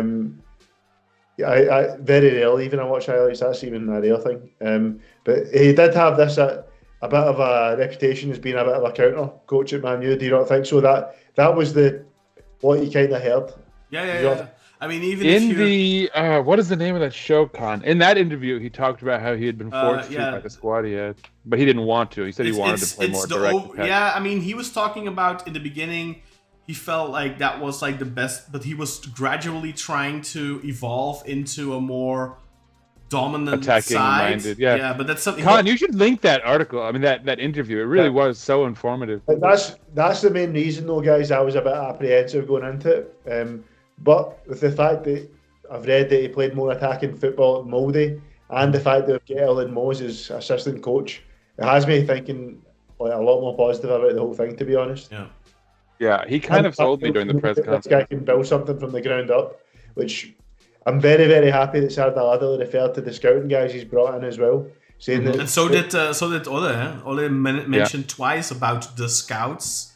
Yeah, and we'll talk with the scouts before we make any decisions. So those two guys, Siegbert and Graf and Ole and Adil are going to do this together. So that has me feeling very good about things as well. And obviously we know from all his time at Molde that he can build something from the ground up. And we know from his time at Man U that he can basically steer safe a sinking ship. Because that's what he done at Man U. That initial run after he got the job from Mourinho was amazing. That's what I wanted to touch on that actually, because I think, I don't know if you guys remember, but I feel like I've said it multiple times over the last couple of months. I feel like there's a lot of parallels between Beşiktaş and Manchester United. Like just the way they have the seeming rot in their squad. Just very similar form graphs, very similar chaos, and just it's been lasting for a while. Fortunately, not as long for us as it has been for them. But I feel like Ole Gunnar Solskjaer came into a very difficult situation with a locker room that was completely, out of control. Mourinho had a massive falling out with Paul Pogba. Also, the club was in those 3 years, was coming into a position where they would have to move on Paul Pogba. Then they had the return of Ronaldo, which was not good for the dressing room, but that was, of course, later on. But initially, at least, there was a massive reaction. I think under Solskjaer, when he took over, they won like their first 8 or 9 matches. They won 10 out of 12 Premier League games. Yeah, they went 12 games unbeaten, I think. They won 10 out of those 12 games, the first 12 Premier League games, which is really good. But there's another thing, though, this is important, and this is just something that maybe we can look at and say we can't deviate from the plan. Because it seemed like Ole was having Man U in the right direction. They end second in that second full season. They get to the Europa League final, lose on a mental penalty shootout where I think there was like like 13, 14 penalties taken each, something crazy like that. Against Villarreal, by the way, so like a Spanish side in the Europa League. Man U broke their plan, had a plan that had a lot to do with a high press to win the ball back, and they go and sign Ronaldo who won't run. Yeah, he actually said that was a mistake. Parallel we can draw between that and us. So see if we have a couple of years of improvement. We shouldn't go back to our old ways of signing these Asian stars that are over the hill. Or let's definitely stop talking about Talisca. Yeah. Do you know That'd be our Ronaldo. That'd be the equivalent, you know. We're going to play high pressing football, and they bring in Talisca. Where is Talisca, by the way? I'm still waiting to see him around at the airport. Kadikoy or what? Do you not think there's parallels to be drawn there? There's massive parallels. Oh yeah. That derailed that full train that seemed to be on the right path, and now they've been fucked for another few years. So we need to make sure that we stick to the plan, and after a wee bit, the first glimpse of success, we don't go back to those old ways. Yeah. Do you think that's a good comparison? Yeah, I think like as well. Like, I mean, it's definitely gonna depend on what's gonna happen with the transfers now. You know, I think if they sign a couple of young upcoming players and they work out, I think that becomes a norm. Yeah, then it's gonna be much easier for them to retain that policy. But if you sign a couple of guys now, young kids, and they don't work out, then I think you're automatically going to revert back to, okay, well, let's get the crowd-pleasing signings, the crowd-pleasing names. And I definitely don't think that it's going to be a situation where we're never going to sign a big name anymore if these transfers work out. But it's going to be less the norm. You're going to maybe get like one big name every 2 years or something, or depending on what's needed. For example, let's say we build a team now around Rafa. Maybe then in a couple of years we bring in a big name to replace Rafa. You know? And like a big name doesn't have to be like bad at high press as Ronaldo, right? Like there could be a big name that can. And it's better that you create your own stars. Like you can also do that. Yeah. Like if you look at Club Brugge, they've built around Hans van Aken for 10 years almost. Well, I might be exaggerating there a little bit, but they've built around Hans van Aken for a good amount of time now. And like Hans van Aken, when he went to Brugge, he was, you know, a good player in the Belgian league, but like in Europe, he wasn't a big name. And he's still not a big name in Europe now, but he has been the driving force behind the success of that Club Brugge side for almost a decade. And I think, you know, you can have a similar thing at Beşiktaş where you, for example, let's say you sign some good young kid from the Norwegian league or from the Swedish league or from the Danish league or whatever, and they flourish and become your star. Like, let's say like somebody like Albert Grunbeck, for example. If you manage to sign someone like that. Piggyback on what you're saying, Kaan, in the press conference, Solskjaer. Solskjaer. Ole. Just call him Ole. Ole said that he wants to have that Nordic mentality, and he talked about Svensson has it, but he wants to. You get the impression that he did not say. I don't think he said that in the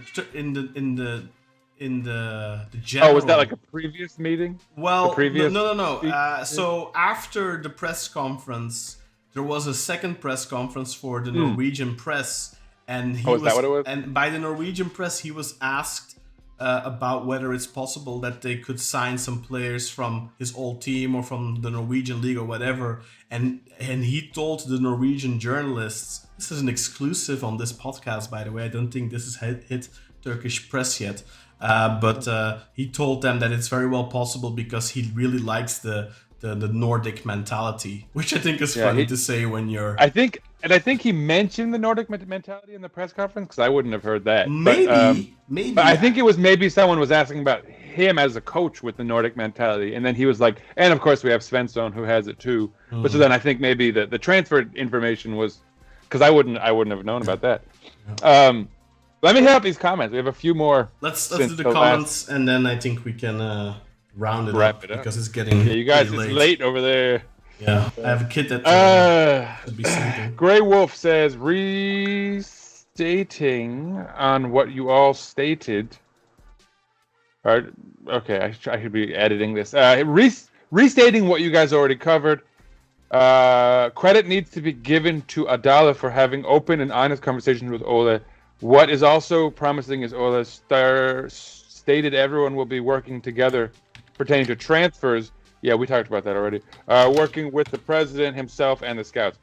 Yeah, I definitely feel like this is a credit to Adala that he gave Ole a realistic impression of what he was entering, right? That this is a rehab phase, that we're rebuilding, that we're not, there's a lot of work to be done for sure.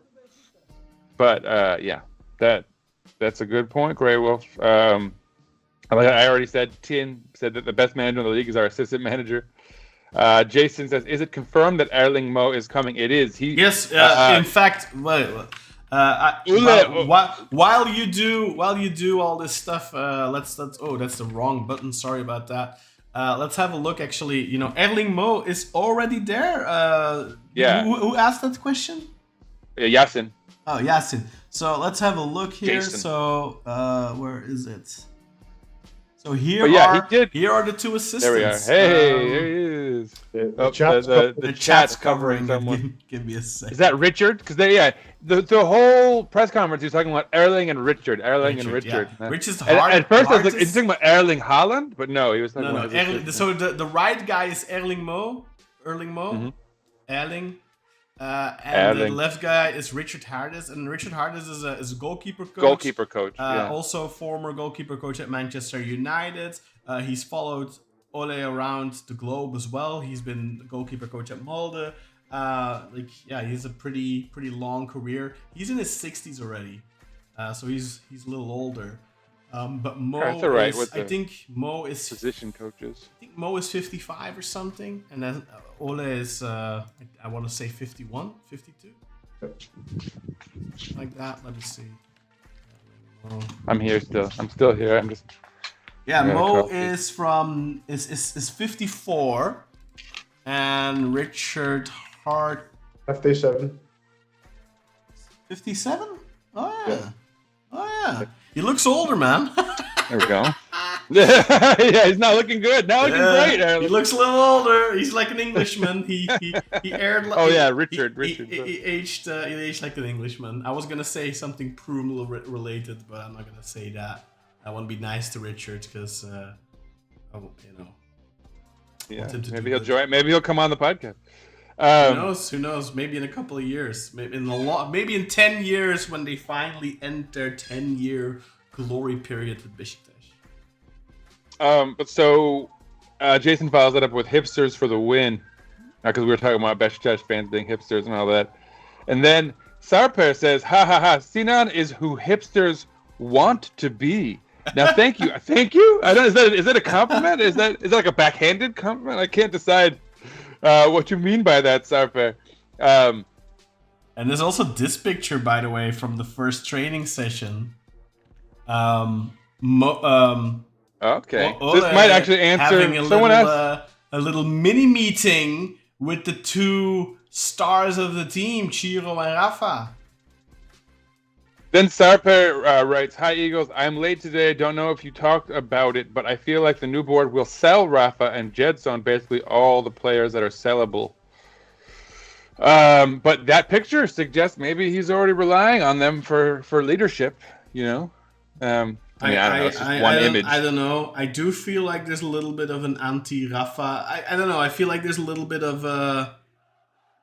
You think people want to see him go? I feel like people are trying to heat up a little bit of an anti-Rafa sentiment in order for it to soften the blow if he were to go. I feel like, but no, I think maybe Ciro, if there's interest from Italy, which there's rumored to be, I could see that happening. But I think Rafa is gonna see out his contract with us. I hope so. Honestly. Yeah, I mean, I hope so if he plays well. If he keeps playing like he's playing right now. I mean, yeah, yesterday was maybe his worst match. If he keeps playing like he's been playing this season, I'll put it that way, because the last 3 matches he hasn't been great. I think yesterday he was better. The match before, I think that was his worst. Was that the one that was really bad? Yeah. I think the game before. Yeah. Or maybe the one before that. I don't know. Because in the last game, he still gave a really good assist. And then, honestly, in this game, he almost gave a really good assist. Oh, yeah, that was a great assist. Yeah, the cross. Yeah, too. Who put that away? Well, my Nduru potentially on his way out, most likely. That's right. In fact, yeah, he's definitely on his way out. It sounds like. Paris Saint-Germain are close to a deal with Fiorentina, and other interested clubs include Bologna, Parma, and Torino. So, I mean, just to point out, those are not minnows in Italy either. So, I think there's definitely a good player in there. He's only 20 years old. You guys were very keen on him and talking about signing him permanently, earlier in the season. And I wasn't so keen, and I'm still not so keen because I don't think he's worth that type of money for us right now. But maybe. I definitely think he's a player that in 1 or 2 years' times could be somebody that we look back on and we think, wish we'd kept him around. We could have made money off of him. If only we bought him, yeah. But I think right now he's not a good fit for us. I mean, not a good fit. Yeah, we're not really we're not in a position to I feel like develop him even. We need different profiles, I feel. Even in midfield. I mean, not to mention that's like a strength for us positionally, right? We have got Al Musrati and Jedson and Sali, and we have guys to play in that role, whereas we don't have any wingers at all. Unless you count Rashica as a winger. I don't. Anyway, moving on. Yasin says, arguably Jose was better with United, but he was more toxic and the football was worse. And look, I mean, if you really want to say technically, but that's the thing. I guess that's the thing. Arguably. Because really, his best finish was second place, and that's also the same for Solskjaer. But not just that, Sinan. When you haven't won the league in 13 years, I think you're you're happy with just good football or positive football. And that's one of the things that we've been saying for a while. Like, we know that the gap between our two competitors in terms of monetary power is too big at the moment. I mean, that doesn't mean we can't close that gap. But I think we're all on the same page that we just want to see attacking football and that we want to have joy again in watching the team. And, I mean, arguably Mourinho was better. I think Manchester United fans are in a very similar situation as we are, where I think they'll be happy if they just see a team that plays decent football. And of course, they don't want to be losing 5-0 to Liverpool. But, sometimes... And look, I don't even know if he was arguably better. I don't know how many points he attained in the season that he finished in second, but they both finished in second place as their sort of triumph at Man U. So. Win for Mourinho puts him ahead, and that's the argument anyway. Yeah. Oh, the cup, right. And is it a shame to be behind Mourinho anyway? Like one of the best managers in the last quarter century? Like I think top three? Even if he saves the second best Man U manager in the last 12 years, decade. That's not a bad thing, is it? No. And again, it's debatable because, Yeah, it's debatable. It's definitely debatable. For example, Solskjaer stayed in the job for longer. Yeah. 3 years, 2.5. And if he was playing more attractive football and reaching the same heights, in the standings. Yeah, and 2 decent Premier League seasons versus 1. So. Yeah, exactly. I know. Yes, and no Yasin massive Jose controversies, fan, so. No massive fallouts. Yeah, and he didn't piss anyone off. Yeah. I mean, Wolf. There was some people saying at the end that the team kind of stopped playing for him and stuff like that. So, I mean, that was actually one of the questions that was asked. Did you have the feeling that the team wasn't playing for you anymore? And they said no, but what are you gonna say? Right? What are they gonna say? Yeah, exactly. Grey Wolf says, "Look at Arteta."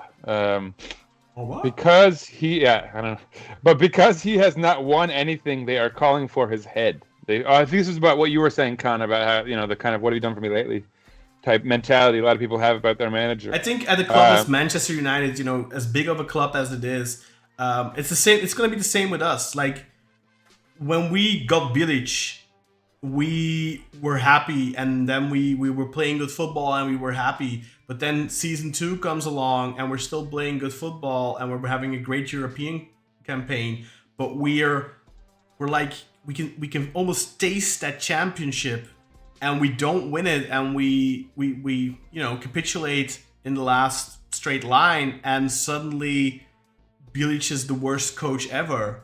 Yeah, exactly. I myself am guilty of that. because we are fans of big clubs, just like Manchester United, they're fans of big clubs, and even though they haven't had like real big Premier League success in over a decade, as soon as they start getting close, they want more. Yeah. Which is normal. I think it's the same. It's gonna be the same with Beşiktaş fans. Like if we start getting close again, we're gonna want more. If we finish in second one year, the next year we gotta win the championship. Yeah. It's like Arsenal. Arsenal right now. There's a lot of people are saying, "Well, should Arteta get sacked now?" Because this is what Grey Wolf was saying. I didn't even finish his thoughts, but he said they forget how bad they were when he took over and he made them consistently. I think he meant in the top four. Which exactly. Like again, it's the "what have you done for me lately" thing, and it's kind of a toxic thing that football thing, fans right? do. It's just general football fan sports. thing. It's sports, right? Basketball, any nature. Sport. You forget about the bad days really quickly. You get back to better days, and then you want even more. But it's normal. People are talking about firing the Knicks coach now, and it's like, dude, you guys know where I'm coming from as a Knicks fan. Like, come on, people need to relax. Like, you just get consistent results for a while, and then you can start tinkering. But like, come on, people need to relax with the kind of being prisoners of the now when it comes to coaches in general. Where else? And then Yasin says, by the way, Arteta won an FA Cup, so he didn't win nothing, as Grey Wolf had suggested. And this is interesting. So Yasin mentions an interesting thing is that Erling Moe played with a back three at Molde. Sometimes. And Solskjaer played with a back four. So maybe there's going to be a little alternation. Who says that? Because that's not actually. I mean, he did play with the back three at times, but he also played with the back four. Oh, did he? Solskjaer did? Erling Moe, I think. Oh, okay. Not so. If I remember correctly, he played with three at the back. He played with four at the back. He played 4-3-3. He played 4-2-3-1. He played many variations. Very flexible, and I think Solskjaer as well. I think so. I think these are both. Is good. I think these are coaches that aren't necessarily set on a single plan. I think Solskjaer did three at the back for a while at United as well, if I'm not mistaken. So I think we have three good central defenders if Paulista is healthy, so could work. There's a rumor, by the way, with Paulista that Corinthians want him. And he. I mean, shit, we could play with Zaynutzi now back there too. Emirhan, Felix, and will undoubtedly go on the hunt for another coveted central defender in the summer. Every summer. The 7,000th central defender that we've brought in since we started the podcast. Then we'll end up cheaping out, and but then honestly, if you look at Fener, they've bought multiple 10 million euro defenders, and it hasn't quite worked out for them either. So. I mean, unless you consider the money they brought in with Kim Min-jae. But... That's true. Kim Min-jae was that bastard. Anyway, Grey Wolf, one last comment. Do you think Ole will experiment with unused players or young players? He spoke at length about how he was aware of Beşiktaş's history of using the academy to develop players and a kind of desire to keep going with that. But I think he's going to do what's best for the club. And right now, since we don't have... It's going way back, that history. I mean, one of the first things that Ole did when he arrived was he went to the under-19s. And he watched them play against, was it Bodrum? I think they played against this weekend. Something like that. But I loved that. I loved that the first image we had of him with the club was watching the youth. That's a great message. I was asked about that as well by the Norwegian journalist that interviewed me. He asked me if that was something if that made an impression, if Beşiktaş fans cared about that and stuff like that. And I said, yeah, they definitely take notice to that kind of stuff. But I feel like we've had Valerian Ismail definitely went to the youth games. Yeah, Santos went as well. Who? Santos, yeah, I think as well. So I think he may have done the same thing, sort of a gesture. Yeah, I did mention to him other coaches have done this as well, and it's never really amounted to anything. Look, there's also another reality, which is that our academy doesn't have any names that are really standing out at the moment. So maybe it's okay if he's not that involved. Maybe Keremai and I mean, Yeah, I mean, look, if there is anyone, it'd be great to see them, make that leap, get a few, maybe play in the Turkish Cup, which is coming up. Now that we have a group stage in the Turkish Cup again, we have a chance but it's to a maybe group. play. It's not your typical group stage though, because like you essentially need to get 2 wins. So It's like a league. It's like they're doing the same thing. yeah, but there's only you only UEFA only play 3 games. There's like 6 teams in it, but you only play 3 games, so you don't play everyone. It's weird. And It's like a group, but you don't play everyone in the group. It's a really weird. It's a really weird system. It's kind of it's like a wannabe miniature version of the Champions Europa and Conference League. Yeah, that's what I was saying. It's like the league structure that they've created, but we'll see how it goes. But anyway, yeah, I mean, in theory. But yeah, do you guys? What do you guys think? Do you think he's gonna experiment? Do you think he's gonna play different players, or kids? I mean, I definitely don't think on Wednesday. Yeah, I mean, maybe eventually. Probably see a similar 11 to what we've been seeing so far. I think in the first couple of games, just so that he can see how they're getting on, and then maybe after that we'll see things. I think you could pretty much predict that he'll play, as Kartal says, like the best 11 players. He's going to look for the best 11 and then play them fairly consistently for a while so they can settle in with his system of play and adjust to that. As it would make sense for him to try to find stability early on. But then, like later on in the season, if we're definitely out of contention and we're kind of hopefully comfortably in 3rd place or something like that, I could see him experiment. Why not? Tinkering and fooling around with kids. Yeah. Anything else question-wise? Don't think so, right? That's it for the comments.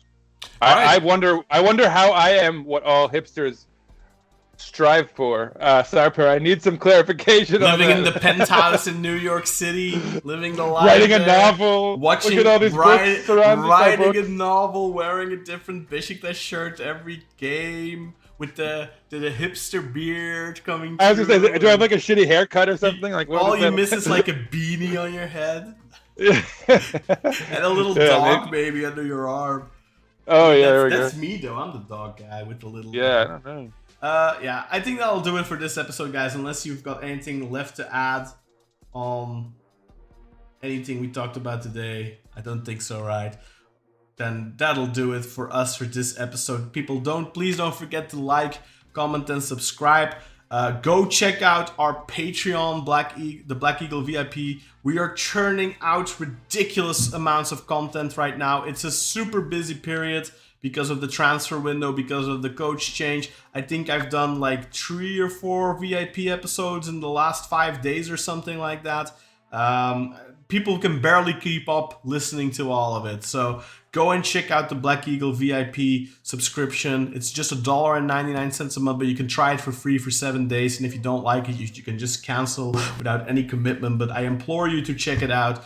Other than that as well, go and register on patreon.com anyway. Even if you just want to become a free member, then you can go to the pinned post, which gives you a link to our WhatsApp community, which we refer to constantly. But in our group chat, we're there every single day chatting it up with lots and lots of Beşiktaş fans. Lots of people you see in the chat. Jason Greywolf is there right now. Greywolf, I've been pestering him for weeks. He's there. Atılcan is there. Ömer is there. Carlito is there. Mario is there. Sarper, I don't know if Sarper is there actually. So Sarper, Sarper actually registered. He's like M Sarper, right? His name is like Sarper. Sarper registered on Patreon, so all he has to do is click the link if he hasn't yet.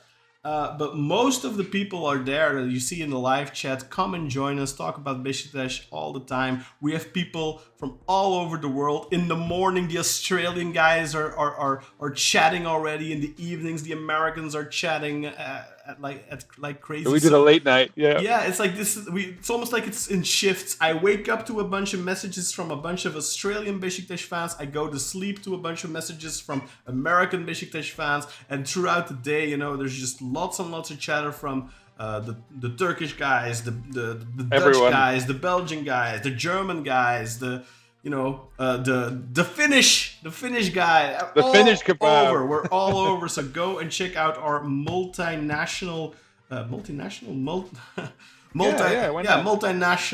Beşiktaş group chat.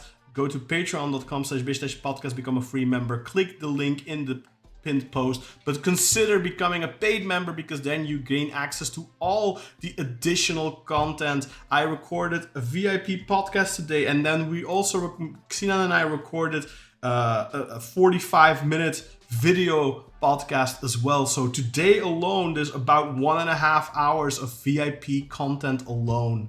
There's lots and lots of stuff. Only $1.99 a month. This is a super busy month. Even if you only get it for this month, it's totally worth it. Go and check it out. Sarpert, I don't know if you just called me a hippie, but he said hipsters want to be hippies, basically, right? I don't know. I'm not a hippie.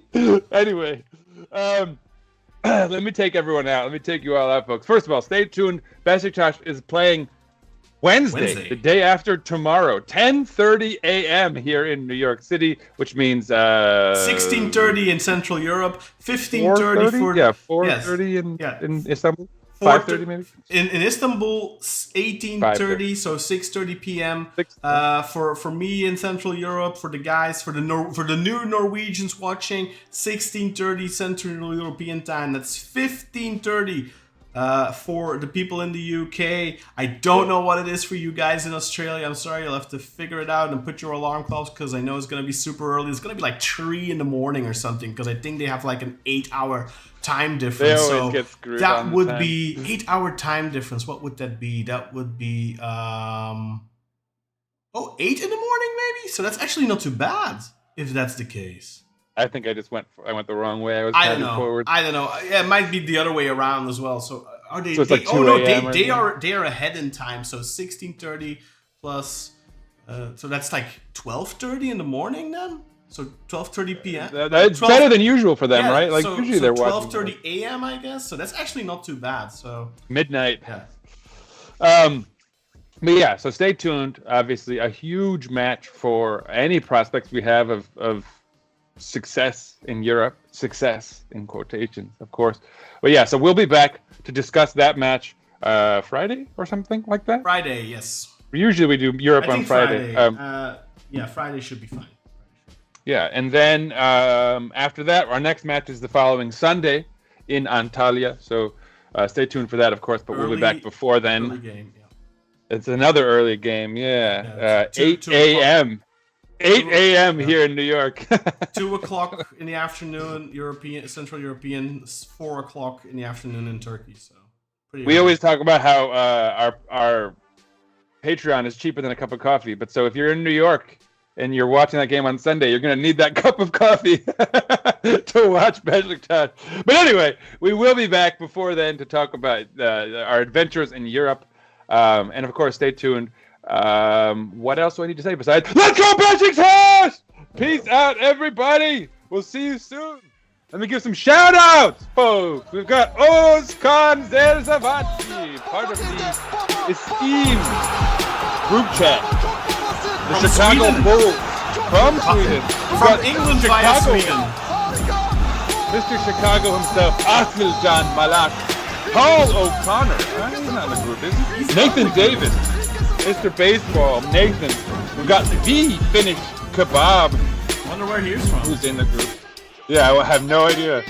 Tristan Cray, who is not in the group. Dara Henson, not in the group. The Irishman himself. Mario, 1 and a 2 and a 3. Vargas, where were you today, my friend? Didn't see you in the chat much, except for the little hello. Niall Tariq. Sebastian, the German Heiner, who it turns out is not our sporting director. And of course, the one and only, the Dutch Eagle himself. Thank you, everyone, and peace out. See you soon.